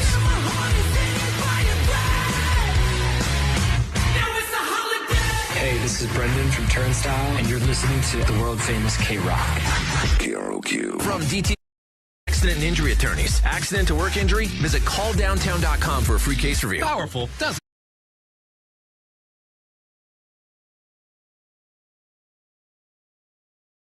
KROQ, your Klein Alley show, and I don't think you need me to tell you this, but Sunday is the big game, and as a result, there's lots of ways you could make money and lose money. I've done both. It's way more fun to make money than lose money. Allie, it's the one time a year she usually will send me a text 5 seconds before kickoff and says, can I get these 11 things, please, for $4 each? And I say, that is super annoying, but whatever you need. Got to be in it to win it, Klein. So we've got some prop bets that you could be placing this year. And Johnny will try to start drinking alcohol and, we like to see which one of us does best and worst. Usually whoever does worst, there is some sort of a punishment. I don't know what that'll be. This year it seems to always change. But let's start with this one. Or something. Well, that way, it's a good one that we like to always fight about. But that is the one everyone says. Which will be the first commercial? I think the two most common. What product will have the first commercial after the national anthem? So the national anthem will get sung, and then they'll say, all right, we'll be right back for kickoff and player introductions, or however they do it. What will be the first commercial that will be on TV after the national anthem is sung? What are you going to pick? Why don't you pick first? You always have us pick. God, that's a tough one. I usually think there's I always feel like they get a movie one in pretty early, like a big blockbuster thing, like a new Jurassic Park or something. That's what I was leaning towards. But then I think to myself, it's the beginning. It's before everyone's kind of locked in for the game, so maybe they go something that's more food-based. And I know that we've obviously a bunch of commercials have been teased to us already. Like we know specific, like Pringle, we know certain ones are going to, we just don't know where they'll be. But I am going to go with the classic. And I believe that it will be beer of some sort. Probably a Bud Light, Budweiser. I feel like beer. They go right after America. America, we stand, we love America. Boom, right into commercial. Beer. What do you think about now? Beer. So I think that that is going to be the first commercial. Okay. Will be somewhere in the category of beer. So I think it's going to be completely different. I think it's going to be something that people don't really like to hear about, but they're going to sneak it in, and they're going to sneak it in early. And Jesus commercial? Not. They always sneak They always sneak in the Jesus one and the Scientology They one. do put in the Jesus one. That's been a few years now where they're like, we have $1 million to tell you about Jesus. I'm going to go insurance. Insurance? I think it's going to be like a State Farm commercial. Wow. No way. I mean, State Farm, they do a lot of ads in the NFL. They use NFL players a lot. I think there's going to be something State Farm Remember related. last year they pulled all of their Super Bowl commercials all together because of the fires in California. They said they weren't going to spend any money on commercials for the Super Bowl, so they could use that money to try to give people. Yeah, but I've already seen they have a State Farm commercial. All right, I've got beer. Allie's got insurance. Jake the Nerd, what will be the first commercial that will air after the national anthem? Well, since it's the beginning of the game and people are getting settled, like you said, they might be missing something that they wanted to eat. So I'm going to think it's going to be something like Uber Eats. See, that was one of my. That's what was my go-to, and then I was like, I know, then that's going to be wrong. Why? Your Uber because Eats. my first thought is always the wrong one. Right. Yeah, but if you're Uber Eats and you're going to have a commercial, that's the time to do it. Yeah, but they also have so much money, I feel like they want it to be in the first quarter after kickoff. Like, maybe at the beginning before the game has really started. That's like, I feel like that's still the preamble. I think Uber Eats wants it to be right at the beginning, the first quarter. All right, this bet right now we're making is what will be the first commercial to air after the National Anthem. This is not the first commercial that airs after the game starts. It's a very different bet you could place. DJ Omar Khan, what will it be? You know, I have a feeling that they want to burn off the crappier ones first. So I saw the making of this terrible-looking one with that. Who's that doof, that KROQ guy? What's his name? KROQ. I think he's like doing an ad with Bounty. So I'm thinking that one. That one's going to go first. You're It's going to be so bad. You talking about Gronkowski, or are you talking about Elon Musk? Gronkowski. No. Oh, Yeah, Gronkowski. that guy, the NFL player. He's, yeah, in whoever a that guy paper, is. he's in a paper towel commercial. You think that's going to be the first Bounty. one? Yep. Because Okay. it was really, really poorly done, and it was terrible. So I think they just want to burn that off. All right. All right. So Omar says it will be a paper towel commercial. Vanessa, Johnny, final picks here. It's first prop bet. The only one we're going to tackle today is actually we'll do one more quick one, but this is the first commercial that will air after the National Anthem. Vanessa. Coca-Cola. Classic. All right. I think You you're don't wrong. like I don't think it's a good pick, but what say you, Johnny? I'm going to go with Snoop Dogg. He's going to be promoting something, so I'm going to lock in Snoop Dogg. That's not even an answer to the question. That is my answer. He's going to make a cameo in a commercial. Just let him pick. It's a product. Okay. It's a product, dude. What is he promoting? You need a product. Promoting Snoop Dogg. He's going to be promoting gin and juice beer. That also doesn't make sense. Gin and juice beer. Okay. That's what he had. Or All right, Olympics. fine. Fair enough. God damn. All right, so Juice Olympics. Johnny's not good at this. The next one that we will lock in on now, and this will be the only other prop we do today, is what will be the color of the Gatorade poured on the winning coach, which is a very easy one for us to figure out at the end. Allie, what color do you think it will be this year? Gatorade. I'm gonna go lemon lime, the yellow. Allie's going lemon lime yellow. All right, I've got a theory on this one, a strong one. Jake? Blue for Seahawks. Squaw! All right, Jake goes blue. Blue technically works with either team, which is usually my thought process, is that it works with either team. Omar? Yeah. I'm going to go with gin and juice. That's a great guess, Omar. Gin and juice beer. That's Solid, a great answer. strong answer, just like Johnny's done one a moment ago. All right, Omar's in for gin and juice. That'll be an interesting, that would be crazy if that happened. So let's think about what Johnny's going to do when he loses. Vanessa? Is there a green one? Yep. Green. All right, you're picking same as Allie. Fair enough. Johnny? Let's go red, I guess. Red never happens. Yeah, that never red looks like a bloodbath, so they don't usually do it. So my options are clear if I want to go different, clear or purple. I know the players love the purple. Purple tastes great. Isn't purple one of the least likely ones? No. Purple is sleep. It's good odds, but purple does mean sleep. So It's the Gatorade of sleep. They would get very tired afterwards, just like that 5-hour energy. Yeah. I will go clear. I'm going to go clear this year. I like clear. All right, there you go. We've locked in some prop bets. Go with us, go against us. Doesn't really matter. The choice is yours. The show continues next with some Johnny Doesn't Know. If you'd like to play, call us now. KROQ. Klein Alley Show. Mornings on KROQ. Yeah! KROQ. Klein Alley Show. Postmaster Johnny's entered the studio now. If you want to see what that looks like, go on YouTube and watch him think before your very eyes. It will give you a headache and also make you feel smarter and dumber at the same time. One question is the lightning round of Johnny Doesn't Know stands between you and a prize. We've got access for you to go to the world premiere of Crime 101 United Theater on Broadway, downtown L.A. Hits theaters everywhere. February 13th, you'll see it before everyone else at the world premiere. And all you have to do is predict, will Johnny know or not know? If the person on the phone gets it wrong, then anyone listening now can just call in and claim those tickets. So let's get into it. It's time for Johnny Doesn't Know. Johnny doesn't know. And I was like, okay. Oh, Johnny doesn't know. I didn't know Vegas was like in Nevada for like a while. Johnny doesn't know. Johnny doesn't know. Gelato sounds like Jello. Johnny doesn't know. It like goes wiggles. Johnny, before we get to the question and the contestant, and there's a lot of people that would like to ask you questions. I know you have to do some drinking because that's part of this thing now. But Hey, Sweet Dennis. I want to take Blind Charlie's idea and ask Johnny a question for Johnny Doesn't Know. If someone born on leap day 1992, how old will they be now in 2026? Oh, wow. that's not gonna be your question today. But I just out of curiosity, that doesn't count against you or for you. But if someone was born on leap day in 1992, how old would they be today? The answer is who cares? Right. You're not supposed to ask people their age anyway. It's good answer right there, Johnny. Very woke. Johnny's drinking wine all week. It's wine week here at KROQ, as his forced resolution is to drink more, and he's become, I've watched him slowly devolve into a real raging alcoholic over these past few weeks, Allie. Well, he's really loved the wine week. I think get with the wine. I think you're going to like this one. This was Allie's grandma's favorite wine. It's the tiny little bottle of Sutter Home, the White Zin, and that right there is a favorite among the elderly female community. Yeah. Sounds like a syrup name, though, isn't it? Sutter Hills? My grandma would buy these in the big jugs, the ones that you have to, like, that have that tiny little handle. Oh, the little tiny funny handle? Yeah. Finger stuck in? Yeah, it was like moonshine. So Johnny's going to crack his White Zin right now as wine week continues. He's going to throw down a little bit, let us know what he thinks. That one smells good, actually. She would drink this while she played on those little handheld... Game Boy? No, they were like poker things. Poker machines. Yeah, I love that smells those. good. What's your grandma's name? Georgie. Shout out Georgie. Hey, this one's for Georgie. I met Georgie before. I like Georgie. Yeah, Georgie was the best. R.I.P. Georgie. Oh, damn, this one's good. Yeah, I knew Johnny would like this. Whoa. That's not even wine. That's like juice. Yeah, I feel like this could be Johnny's go-to drink. I could see Johnny being a Sutter homeboy. Damn, that was I'm a big Sutter gulp. homeboy. Johnny is a Sutter homo.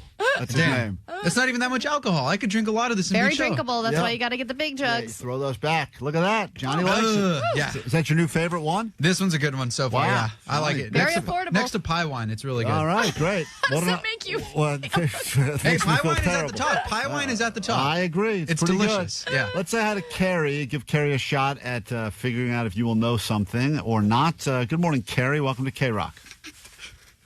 Hello. I am very excited to be on. All right. Thank you for joining us. It's very easy. We ask Johnny one question. You just predict will he know or will he not know. And if you're right, you win these tickets to a world premiere Crime 101. If you're wrong, we'll give those tickets to someone else. All right? Johnny, are you drunk yet or no? Just a little buzzed? No, I might burp right now, so excuse me. Okay. Well, you can wash it down with more wine. It'll help. Yes, thank you. Here is your question, Johnny. Johnny. Mm-hmm. What is Johnny. a palindrome? And give us an example, please. Will Johnny know this, yes or no, Carrie? No, Okay. absolutely not. Absolutely not. Johnny, what is a palindrome? And give us an example, please. Well, when you said give me an example, I immediately thought, okay, it's got to be like a school dictionary word, and you're looking for like, use it in a sentence, please, palindrome. But I'm also thinking of shapes, and I'm thinking of that three-dimensional cone that's got like sides on it. How many sides do cones have? Kind of. Well, this palindrome's got like 7, I think. It's either a shape or it's a dictionary word, actually. I mean, most words are dictionary. I would argue that every word does live in the dictionary, or else it's not a word, Johnny. But that's an interesting theory, yes. One of them dictionary words, the smart word. Is that your answer for what is a palindrome, a dictionary word? But you know what I mean, though? I don't think It's almost like a figurative speech kind of thing. A figurative speech? A figure of speech? Yes. Kind of thing? Right. I'm getting hot. I gotta take my jacket off and I'm starting to sweat now. Are you Menopause? nervous? What are you doing? I'm sweating because Johnny is making me so... Heat flash. I can't figure out what is possibly going on in his brain right now. He just interrupted that to take his jacket off. Wow, Go ahead, Johnny. I'm trying to stay with you on this. I'll go shirtless if you go shirtless right now. There's no need to go shirtless right now. There is no need to... Guys, I'll do it. Okay, yeah. Let's all do it. If Come on. Allie's in, I'm in. All right, let's all do it. Oh, well, are we doing this for no reason? There's no reason. I Okay. don't know. Come on, guys. All right. Come on, yes? We'll go shirts off, yeah. All right, we'll do it for... Let's get back Let's go. on. Come on. We'll do it for the YouTube. Here you go. We'll do it for the YouTube. For the YouTubes. Yeah, baby. All right. This is so weird. so This is weird. live radio. Get used to it. All right. We're all weird. We're all shirtless right now. I mean, the Yeah. fact that Vanessa's saying... I actually did see a text about the YouTube stream being down, so it'd be hilarious if this was for nothing. We're going to wrap up this round of Johnny Doesn't Know shirtless Okay, right now. palindrome, I'm thinking of a hexagonal shape, a three-dimensional hexagonal shape. That's Final your answer. And can you give me an example of that now? Hey, we're going to go build this hospital. I want you to build it in a palindrome shape. Okay. Cool. Carrie, congratulations. You said Johnny would absolutely not know, and you are absolutely right. So hold on 1 second so we can get you your tickets. Johnny, a palindrome is a word that is spelled the exact same forwards and backwards. Oh! Like madam. Or Bob. Or Hawks. Nope. Nope. No. That is not a palindrome. Where did I see that? Oh, it's squaw backwards. Hawks backwards is squaw. Right. Yeah, that's just reading something backwards. That's not a palindrome. But that counts, though. Now that we've told you what a palindrome is, can you give us one? I don't know an example. Cat? Not cat. Cat. Oh, man. All right. Well, there you have it. Bob.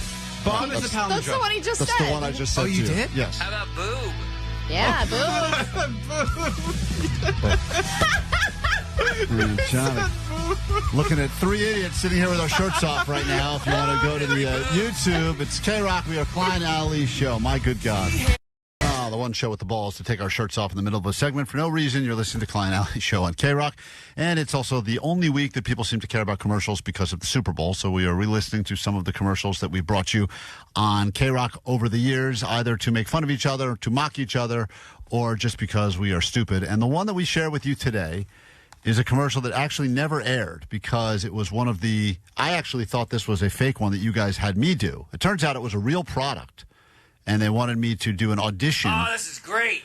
It's not great. It's great. It's not great.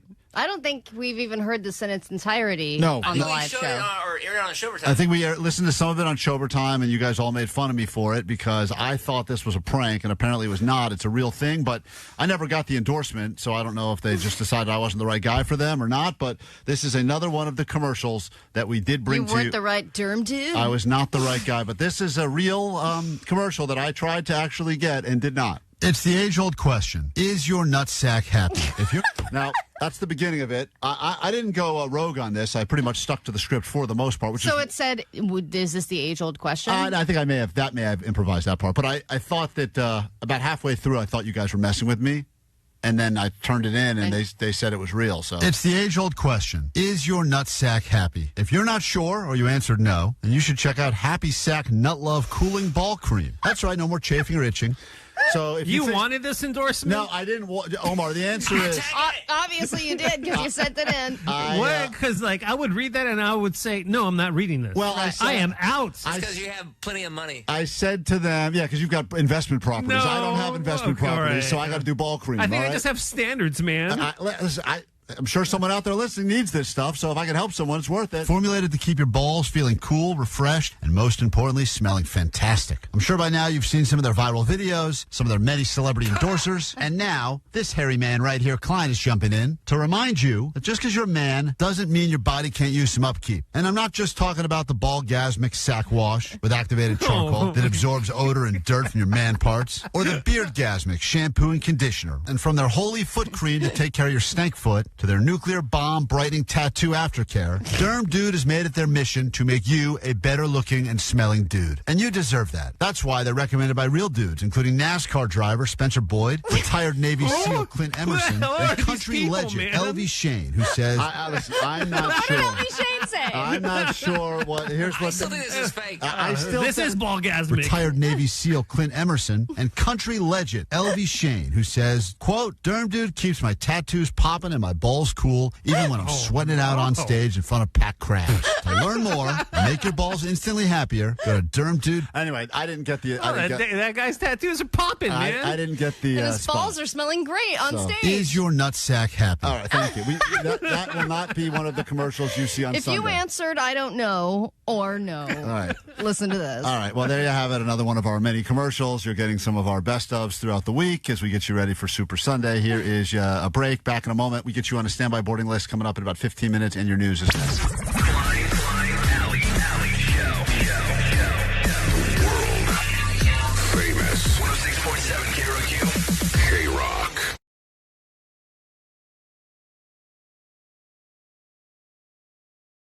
Our Klein Alley Show. Lots going on in the world. We'll break it down with your A.D.D news. And for some people, they are focused on one story and one story only. And here we go, Allie. Day number 4 of this. I'm gonna miss the Kelly Clarkson show.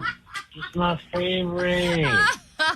Come on in the middle of the night when I'm awake. Okay. This is the bargaining phase? Yeah, he's now at the point now. I mean, no one is going to miss that Kelly Clarkson show more than our very own. Let's start a petition, man. Let's help the guy out. I want them to meet. Oh, God, if we can Please. make that happen. Pantyhose In the Greg same room. And Kelly Clarkson. Make it happen live on this show. Sometimes she wore the pantyhose. She looked so good, especially when she lost the weight. All right. Kelly Clarkson, I'm going to miss you. He's really going through it now. This is the same thing you said fast. It was weird because a few years ago when we found out that he liked that show, it was when he left the goat line call in the middle of the night saying he was just waiting for our show to start because I think he's nocturnal. He doesn't sleep. So he's like, I'm just waiting for you guys to start doing your radio show. And in the meantime, I got Kelly Clarkson keeping me company. It's just reruns at night? Yeah, I think all it's night of Kelly Clarkson show? Apparently. I don't know. I've never and that seen won't it. change, by the way. He's still going to get his Kelly reruns. Yeah, he's never watched forever. it live. I don't know. Yeah. He seems distraught. If you're hearing this, give me a call.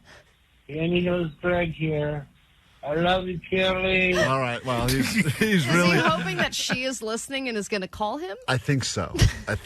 But let's make that our goal. Add it on our list of goals for the year that we get Pantyhose Greg and Kelly Clarkson in the same room at the same time. All the other goals about growing the podcast, just throw it all out the Throw it window. out. Not Get rid of it. important. We don't care about being a top show. We just want to get these two people in the same room to watch her face as he walks over in his pantyhose and says, I love you, Kelly Clarkson. Let's get into your news now. Then a brand new hour of the show can officially begin. Grab your Adderall. It's time for A.D.D. News. Let's start with a few more Olympic scandals, shall we? There is a local scandal here where a guy on the Olympic Committee is showing up in the Epstein files. But with the Winter Olympics, there are a few things going on. And there's an issue with an Olympian, a former Olympian. So first there's Crotch Gate. Best scandal name, by the way.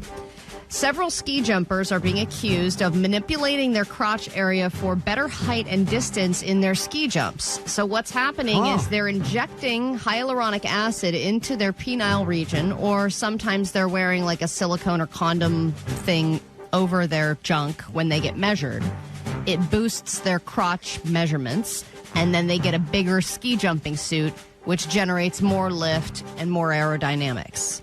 Some of them are adding stitching to like expand that area, and you basically like catch wind in your crotch. What? And it makes you go farther. It's wild. Like those flying squirrels? Yes, but with their crotch. They're creating some sort of a sail out of their sack. Oh, so size does matter in this point. Apparently. In this regard. Wow. But it's not big enough, or if it is big enough, it's full. That area is full. They need like extra space. You think about the Olympics, the difference between gold and not even getting on the platform. Sometimes it's like 0.0000 whatever. Every little millimeter counts. So they have figured out a way. I don't know who figures to this stuff out. basically parachute themselves with their crotch. Genius. Amazing. Then we have Sha'Carri Richardson. She's one of the fastest women in the world. She's the one with those super long nails. She got kicked out for weed at one of the last Olympics. She's obviously not in the Winter Olympics, but she is in the news because she was pulled over for excessive speeding in Florida. And it's fascinating to listen to the officer explain what she did. Like, think about when you get pulled over and what excuses you'd like to make. He explains what she did, and then she kind of tries to get out of it. I would wipe that smile off your face. I'm Sergeant McDaniels with the Orange County Sheriff's Office. You're being stopped for dangerous excessive speeding. By the way, if she's smiling, I mean, it's all about confidence when you're an Olympian, right? Yep. I mean, you got to have that confidence that she has it on the road and on the track. You're driving at 104 miles an hour in a 65 mile an hour zone with subpar equipment, flashing people to get out of your lights, out of your lane, following too close, using every lane to pass everybody, cutting me off, passing a car on the inside shoulder with their hazard lights on. You're going to jail for dangerous excessive speeding. I'm so sorry. I did not mean to do that. My phone, I didn't even know my car was speeding. I did. So she went with like 3 excuses at once. Lame excuses. By the way, why didn't she pull out the Olympian card? I know. Dude. Or the diarrhea. She started to go on my phone. She started saying, I didn't know about this car. This car's weird. And Klein's right. Vanessa got out of a ticket when she said this. I pooped my pants and I don't have underwear. Go ahead, lady. Get on with your night. Go with poop my pants. This is a warning. At least have an excuse and stick with it. And then... That's why they give you a speedometer. Please work with me. I promise you. I don't know what work with you means. Please. Work with me here. Come on, let's work together. So she has pled not guilty, and hopefully that'll all work out for her. And then you also have the power outage that happened in Milan last night, 4 minutes into the first events. So this was kind of the unofficial kickoff of the Olympics. This was the first event, and it was mixed doubles curling, but it was interrupted with a brief power outage already 4 minutes into the event, which I feel like is an upgrade for mixed doubles curling. I think anytime curling makes the news, you know that we are back at it again. It's that one time every 4 years that any of us think or care at all about curling. I think, well, curling people were getting really into last time. Yeah. Have you guys ever done it? You know what? I actually didn't do ice curling, but when I was on my trip, there was like at one of the Christmas markets, there was a whole curling thing set up. and you could do it, but it wasn't on ice. It was like on a, kind of looked like a bowling lane type of thing. I've done it, but it is hard. You get over it really quick. It's so novelty. You're like, oh, okay. You throw this stone down here, and then you realize how hard it is, and then you're like, okay, I can't do this. Oh, no, I was doing that thing where you, like, lunge really far forward, and you're like, yeah. I still sucked at it. Yeah. Details on Record Store Day have been released, and it's that time for music fans and, hipsters to gather once a year and nerd out over vinyl, and here are the releases that you can look forward to this year. It's in April on a Saturday. You can get K-pop Demon Hunters, the soundtrack. You can get Wicked or Carly Rae Jepsen or Madonna. But the one that everyone is excited about and anticipating is the Pink Floyd Live from the LA Sports Arena in 1975 LP. You've also got Bruce Springsteen, Tom Petty and the Heartbreakers, Weezer, Elton John, The Grateful Dead, Paramore, Muse, Robert Plant, Judas Priest, Jeff Buckley, John Lennon, Kiss, The Who, The Doors, The Cure, The Rolling Stones, and David Bowie and Fall Out Boy. A lot of stuff to load up on. It's Klein Alley Show. 106.7 KROQ FM in HD Pasadena, Los Angeles, Orange County. The Sonic Pulse of Los Angeles. This is the world famous K-Rock. All right, caller 20. Let's get your name on a standby boarding list. Let you travel and go see Turnstile. Yes, this is the same show that had our shirts off a few moments ago, and now here we are, fully clothed as the good Lord intended. Got our clothing back on. More layers, they're chanting. More layers. Yeah, did the stream go up or down? Went down. We lost YouTube viewers during the time of the show. We took all of our shirts off in here. But now you can watch us as we have clothing back on again, and lots of ways for you to get involved in the show. We'd love you to be caller 20 right now so we can get you on K-Rock's Mile High Club trip to go see Turnstile in Lisbon. A couple updates on the GOAT line. This one is for Omar mostly. Sweet dips, guys. Eagle update. Jackie added 3 sticks to the nest. Oh, anyway, yeah, she's not done. Get ready, Omar. Get ready. Jackie keeps adding no eggs, but more sticks coming. If you have enough sticks, the eggs will come. Yeah. She's prepping for the clutch lay. You know what's crazy is that people, 6,000 or 7,000 people are still watching that live stream. Yeah, I know. And they have their... more people are watching an empty nest than us with our shirts off. Yeah. Makes us feel great about ourselves. One of the forced resolutions that we have to do around these parts is Omar had to embrace his inner mindfulness, and that is why he has been bringing us these daily moments of mindfulness. So you, too, can take a moment to unplug and get yourself some mental health, and here's another one. And now, Omar's moment of mindfulness. Get busy living or get busy dying. Okay. Poop pipe. All right, poop pipe. That is from Shawshank. He got through that. That was inspirational. That was part of the movie when he comes out, the poop pipe. Yeah. That poop he pipe got busy living. Yeah, that's a good point. And he was still working on that boat somewhere on the island. It's a great point. And maybe not as mindful or as motivating as we would hope, but don't worry, he never comes with just one. And now, Omar's moment of mindfulness. Feel the rain on your skin. No one else can feel it for you. Only you can let it in. No one else can speak the word on your lips. Okay. Drench yourself in words unspoken. Live your life with arms wide open. Today is where your book begins. Okay. The rest is still unwritten. You're welcome, white ladies. That's a beautiful message one I right love. there. That one got to Allie. See? Allie's got mindfulness. I saw her perform that at Coachella. These are all original moments of mindfulness. The funny thing is when Omar actually does these, people get so angry on the text side. They're like, he's lost. He hasn't done one moment of mindfulness. But I'm like, this one's legit. Hey, Donald in Glendora. You're on K-Rock. Good morning. Morning. How are you? Good. You're doing much better than we are, though, because you are caller 20. All right. Really? As the great Omar once said, the rest is still unwritten, so we'll find out if you win yourself a trip all the way to Portugal to see Turnstile. Hold on one second, and thank you for starting your day with K-Rock, all right? All right. That's right. Thank you. All right. Get busy living, get busy dying, poop pipe. We will give you some lime now, and then the show can continue, and we promise to make it better than it's been, but not too good on KROQ. KROQ. Klein Alley Show. Mornings on K-Rock. Yeah! K-Rock. K-Rock, Klein Alley Show. There's been a lot of talk about football, obviously, with the game coming up, but this is also the month of love. It's the month of romance. It's the month of either being happy or single, or maybe you're in a new relationship where everything's going great. You can't wait to spend your first Valentine's Day together, getting ripped off on a prix-fixe menus at fancy restaurants. Not going to do it. But there's some interesting research out in the world of love, if you believe in it. Well, the new research shows that people don't just love their spouses anymore. They have a love that expands human, and that the average person has up to 4 true loves at any given time. And that can include a partner, it can include a dog, it can include a sports team, and it can even include a place. Not food? Could be a food, too. A hamburger. Love that was you, one hamburger. of your true I love you.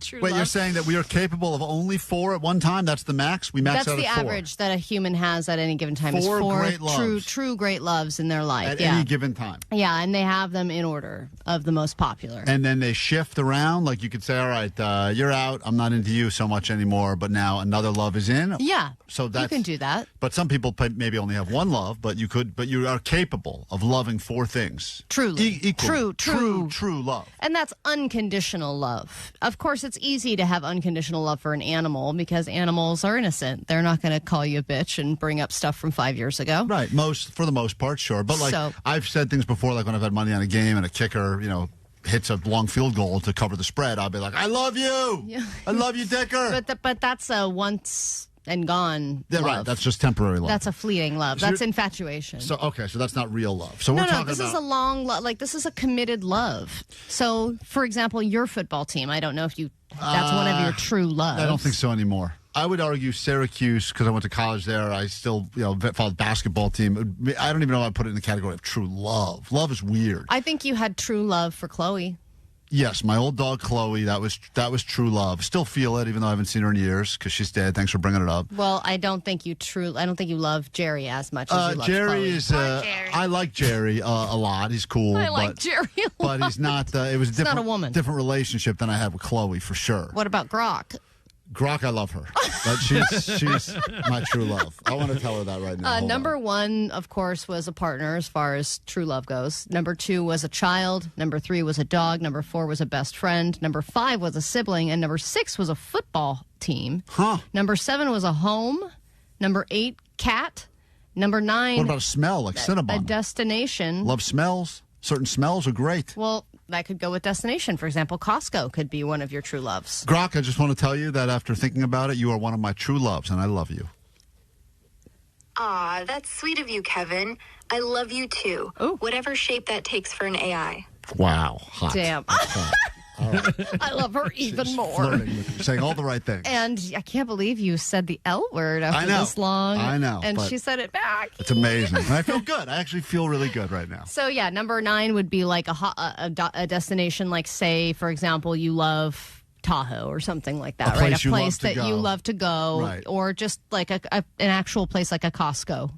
Or, a place that you love to visit. Yeah, but I like going to Costco, but I wouldn't say I do love things about that experience, but I also hate things about that experience. So I don't think I would put that in the category as true love. It'd be very difficult for me to have a conversation with my kids. And I go, all right, so just so you know, here we go. We got you guys, we got Costco, and we got hamburgers. That would be a strange And my list. old Syracuse team. And my and the Carmelo Anthony. And my dead dog. Syracuse team and dead dog Chloe. And then you would have an ex. That's next on the list. You still love an ex. Huh. Then you have a food.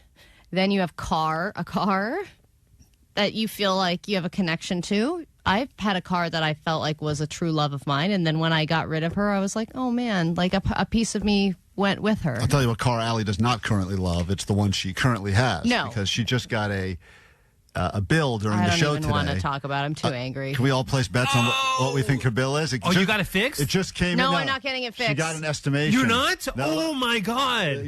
Hold on, Then that's no.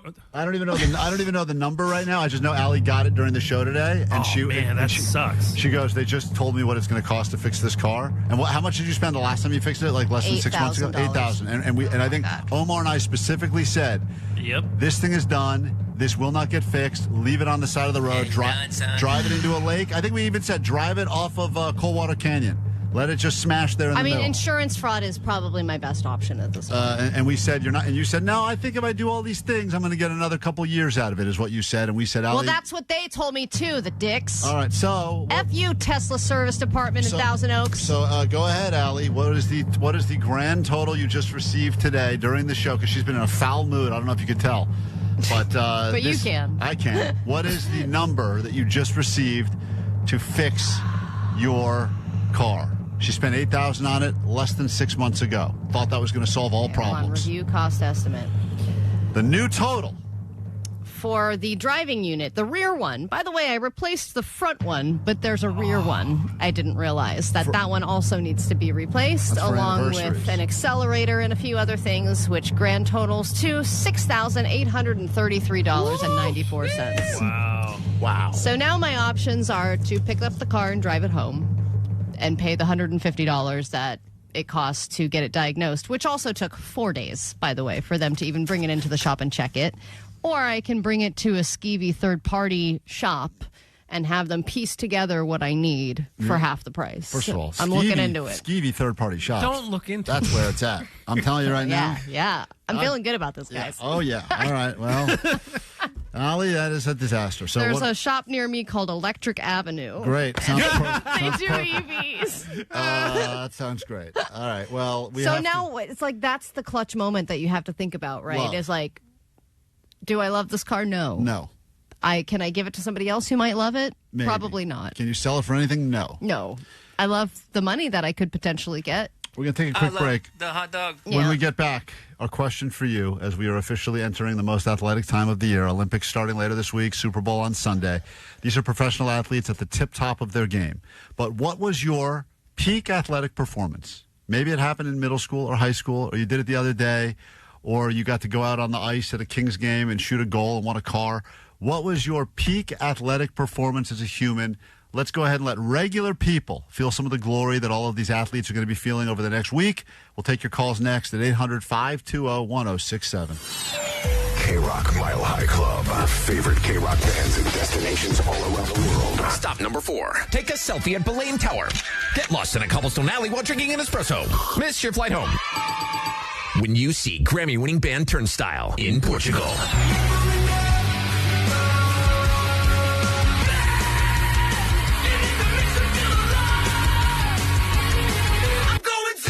Listen every hour from 9 to 6 to instantly get on the standby boarding list to see Turnstile and Nail Colorama Festival in Lisbon, along with over a dozen artists including Deftones, Interpol, Violent Femmes, and more, courtesy of Atlantic Records.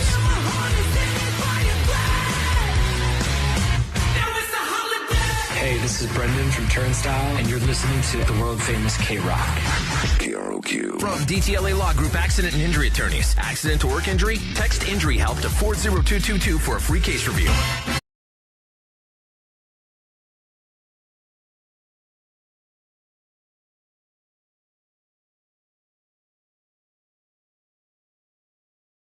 Time to be a good athlete because you're either on your way to Italy to participate in the Olympics, or perhaps you are on your way to San Francisco to participate in the Super Bowl. And we're going to see a lot of great athletes doing great things over the next few weeks. And so we wanted to ask you normies, regulars like us, what was your peak athletic achievement or performance? And did it happen? Did you peak when you were a kid? Did it happen recently? Was it actually while doing a real sport, or was it just something that happened in regular life? I'm not really an athletic person, but I think one of the athletic moments for you as well that comes to my mind, Klein, is when you outran the police in Mexico during spring break. That was a crazy, that for me was one of my, I did end up behind an ice machine puking after I ran and sprinted, but you sprinted wasted. Sprinted wasted and was able to outrun 2 very short Mexican police officers, even shorter than I. Which is pretty amazing. Had to break into a hotel room and steal some women's clothing and then sneak out. It had all the makings of a rom-com, but it was real life, and that was actually probably one of my finest athletic performances I would ever. also put on the Mount Rushmore for Klein when he beat me at bowling. You bowled almost a 200 when you never bowl. Incredible. That's pretty incredible. An incredible moment for me as well. But I would like to focus on the listeners today. Like, for instance, the 424 who had dislocated my knee at my first dance rehearsal for my quinceañera. But I kept on dancing with that dislocated knee. Keep dancing. And that's what it's all about. We say hi to Brian right now. Not everyone is going to be an Olympian or a Super Bowl participant, but what was your peak athletic performance? And it's okay, even if you're like an Al Bundy and you want to brag about it 20 years after the fact. What happened to you, Brian? Hey, good morning. Whatchamacallit? First off, I've been listening to you guys since I was a little kid, so this is a huge honor. Thank you. My peak performance was, it was in high school. This was just a regular football game, but it was heated, a lot of like back and forth talking. And I ended up recording 3 sacks. One of those was a sack, a forced fumble. And then I also got about 4 or 5 tackles for loss and a couple other solo tackles. But it was a huge breakout game for me, and it was super exciting. In that moment, did you think to yourself, maybe I have what it takes to go pro? Oh, absolutely not. I was about I'm 5'8", like 170, and I'm still about that same size. All right, so you knew that was going to be, you kind of knew in that moment, this is where my life peaks, but at least I've got my one story to tell. And it wasn't even an important game. It was just a random game in high school. Against a team that maybe wasn't that good anyway. You just had one really good game. That's Joe, a good feeling, though. What was your peak athletic performance? We'll be celebrating and watching some of the greatest athletes on planet Earth between the Super Bowl and the Olympics. What is it that you, as a normal person, did? 5 girls, 22 hours straight in Thailand. Oh, man. Peak performance. You had intercourse. You had intercourse with 5 different people over the course of 22 hours? No. Girls. Only girls. 5 man. I don't different. putt from the rough. Right. No putting from the rough. You know what that means, Allie, how defensive he is, right? Yeah, a bunch of lady boys I ain't there. offended. Right, I got Lady it. boy. This guy was Lady boy with these 5 lady boys in 25 Lady hours. boys. There's a lot of lady boys, dude. Hey, that is peak performance right That's there. more sacks than that other guy just had. That's a lot of sacks. Is your nutsack happy? Yes, it is. All right, thank you for that, Joe. Talking about your peak athletic performance. Hi, David. David on KROQ. Hello. Hello. Hey, what happened? How many lady boys did you have in Thailand? No, none of that. No, this was in middle school, flag football tournament. Nice. It was a 5-yard throw, last play of the game. They threw it into the end zone. I happened to be there. The other team and myself were tipping for the ball. It was tip, tip, tip. I finally came down with it. That was the peak of my career. How old were you? Probably 13 years old. Yeah, and now look at you. All these years later, you're still dining out on that story. But you remember that because that is the moment you feel. That is the moment of glory. It's as close as many of us will ever get to what these actual professionals feel like when they're getting gold medals and winning Lombardi trophies. Because we had that feeling on a much smaller level. And I feel like that when I think about my bike riding accomplishments. Oh, yeah. That's a good point. How I was able to successfully ride a rental bike and then stop too soon when I saw a man crossing the street and completely fall off the bike. And I've also fallen off a bike after going through a speed bump. Yeah, my foot slipped off the pedal and went into the spokes. You think of like Lance Armstrong and all that he was able to do, but then you think of Allie Johnson, and when she fell off a bike, here it is. Say hi. That's it. That's some peak athletic performance right there, falling right off the bike. Hello? Hey, Mike, you're on KROQ. Good morning. Hey, how's it going? Good. What was your peak athletic performance as we celebrate some of the finest athletes this week? I won the 2018 Ultimate Dodgeball Championship on trampolines. Oh, trampoline dodgeball? Wow. You were the winner of that. Yeah. I took my team. We won $20,000. Whoa. What? That's real money. Wow. Did you have to split it up amongst the whole team? Yeah. It was only like $2 or $3 grand each, but still. That's still it was, a lot. Ultimate Dodgeball. Yeah, Ultimate Dodgeball involving trampolining, and you were the winner of the whole thing. That's pretty incredible. Get a trophy? Yeah, we got a trophy for it. We got our pictures. We got our uniforms. It was great. You got I didn't realize that kind of money. I mean, I would have thought grand prize would have been like a Cheesecake Factory gift card or something like that. I mean, 20,000. It's nice. I see them play the trampoline dodgeball at Sky Zone, and I'm always like, you have to have some real skill to know exactly how to angle the throw perfectly as you're jumping. Denise on KROQ. Hi, your peak athletic moment. 3 divots. I ran a marathon without training. Whoa. So you ran 26 miles without doing anything to prepare for it?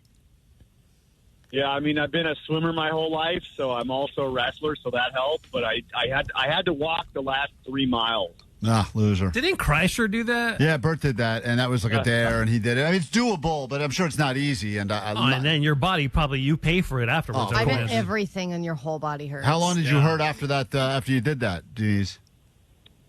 I heard for a week. I couldn't walk for a week, Klein. Yeah, I believe that. I would have I probably think doubled another guy that. couldn't either. Yeah, the guy that went to Thailand also couldn't walk for a week afterwards. All them lady boys. Delaney, we give you the final word here as we're celebrating Normie's peak athletic performances in a week full of amazing athletes doing amazing things. What did you do? I can't even believe I'm on. Okay, so I was in an all-star game here in Orange County. I got walked. Okay, this is the last inning. Okay, so I got walked. I stole second base. I stole third base, and then the pitcher threw the ball, which would be called a pass ball, and I scored the winning run. Wow. I got chills. That got probably carried off the field. It was his Rudy moment, and he's still living off it now. Jason, this is really it. We got to go after this one. Go ahead. What happened? Hey, what's up, guys? It's actually Jay. All right, Jay, what's your story? All right, so my kids were all at basketball practice. They tried to they were trying to make half-court shots. I needed to get out of there. I'm like, what are we doing? So I walked out to the middle. I go, come on, we got to go. And I took the ball, dribbled it 3 times, chucked it, nothing but net. Whoa! I bet you were so cool to all those little boys. It's one of those feelings, man, when you just hit it and you go, look at that. Did it? You probably never do it again. Your dad's so cool, man. So clearly, no offense, professional football players or Olympians, clearly, as we've just heard from this sampling of callers at KROQ, anyone is capable of doing amazing athletic things. Yeah. So no one can beat that Let's dad. not forget about the time that Allie scratched in that pool tournament against one-armed Gary because her ass hit the ball. My butt was too big Allie's for the butt was giant too big pool table. and knocked the 8-ball in the corner pocket. But I came back, and I won it. Yep. That was the one grand, one-hand pool tournament. And let's not forget about the time that Allie got beaten by those children playing pickleball. Also an achievement. Peak athletic performances on KROQ. KROQ. Klein Alley Show. Mornings on KROQ. Yeah! KROQ. KROQ, Klein Alley Show. Let's get out of here with some takeaways, and then Sluggo will be in here, get you another spot on the standby boarding list in about 20 minutes. Every hour, all day, win them with Sluggo, win them with Kevin Ryder, Megan, and get yourself to Lisbon to go see Turnstile. That is part of KROQ's Mile High Club.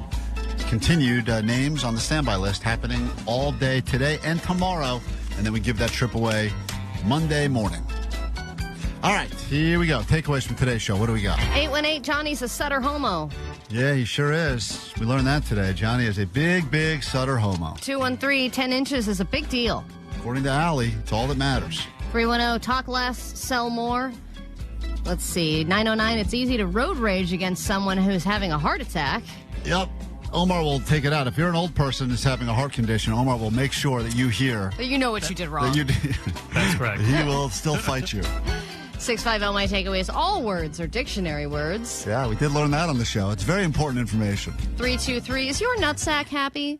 Derm Dude will be the first ever Super Bowl commercial. Let's hope for so. Your Come on, nutsack. place your bets. Let's see. In 925, my takeaway is morning radio is being taken over by 3 shirtless people who can each be described by one palindrome word, boob. Well, that sums up the show in a lot of ways. If you don't know what we're talking about, check out more of the show. We appreciate those of you that only started listening a little while ago. Maybe only listened for 5-10 minutes a day. Now you're listening for longer. There's a podcast. You can check out everything you missed, including a bonus podcast that we dropped yesterday. We do it once a week. It's called Klein Alley Showtime. And I will say that, the reviews for that are always very mixed. Some people like them. Some people hate them. My reviews for them are always mixed. We swear on them. But this person wanted to let us know that they checked it out. So just finished up on the podcast, the Showtime podcast. Best podcast, or top 10 podcast for sure. Sorry, I just had my tooth removed, so my mouth is full of gauze. But the fact that you guys rushed over there to talk on Jake, and oh my gosh, I'm so glad I'm the only one that doesn't find him annoying as All right, just want to let you guys know. Good job. Keep it up. Find something for Jake to do. I don't know. All right, well, there you have it. Another satisfied customer right there, the Klein Alley Showtime podcast, a bonus pod that we drop once a week. And by the way, if you want to give to that annoying nerd's cause, he has raised $328 as of the end of this show. So sending Jake the nerd to the Super Bowl is still an active GoFundMe. If you'd like to donate, you've got one more day to raise the funds, Jake. Yeah, Jake, if you don't have the funds by, end of show tomorrow, you're just not going to go? When do you feel like you want to have the money by before you decide you're going to get in your car and Yeah, drive? end the show tomorrow. Because when would you have to leave? When would you leave to drive? I would leave on Saturday. So you have till the end of the day on Friday. I mean, Why people would you end it tomorrow after the show? 11:01, $5,000. Get out of here. Yeah, I don't Historically, when do the ticket prices start dropping, Klein? I think they've technically dropped. They did drop They've a little. dropped and then they kind of go up, but I think they'll drop again. They usually usually what ends up happening is if you kind of monitor the market, what will happen is these ticket prices will continue to go down. Okay. Until kickoff at this point. So yesterday, the cheapest ticket for one person was $5,100. Today, it's $4,581. Oh, dude. So I think that we're going to get between now. Jake's still very far away This from that is cheapest ticket. Last row. Right. Last row in the whole stadium. Yeah, but I still think there's a chance. I think between the ticket prices coming down and Jake's number climbing a little bit, I think we could get that. How much money does it cost to go with your friends, Klein? I believe their seats are $10,000 each. All right, we gotta get $10,000. Those are good seats, I It's believe. funny to see this ticket and see, the stadium view. How they give you like your view from the seat. And this seat is outside almost. Yeah, I get it. I'm like, this don't even show these. Doesn't ones. matter, dude. You're there. That's all that You're matters. there. You're there. That's all that matters. All right. What's your takeaway from today's show, Jake the Nerd? When you think of America, you think beer. Got to think beer. First commercial. I have a feeling about that. DJ Omar Khan, takeaway? My takeaway is this. Is your nutsack happy? Thank you. It's a good question. It's the age-old Klein will question. not stop until every nutsack in America is happy. Allie, you have a takeaway? My takeaway is get busy living, get busy dying, poop pipe. All right. Have a great day. Do it tomorrow. Try to do it better. There's a GOAT line for you. Open now, 844-956-GOAT. Find us on Instagram, Klein Alley Show. That's it. Bye. That they feel that they feel that.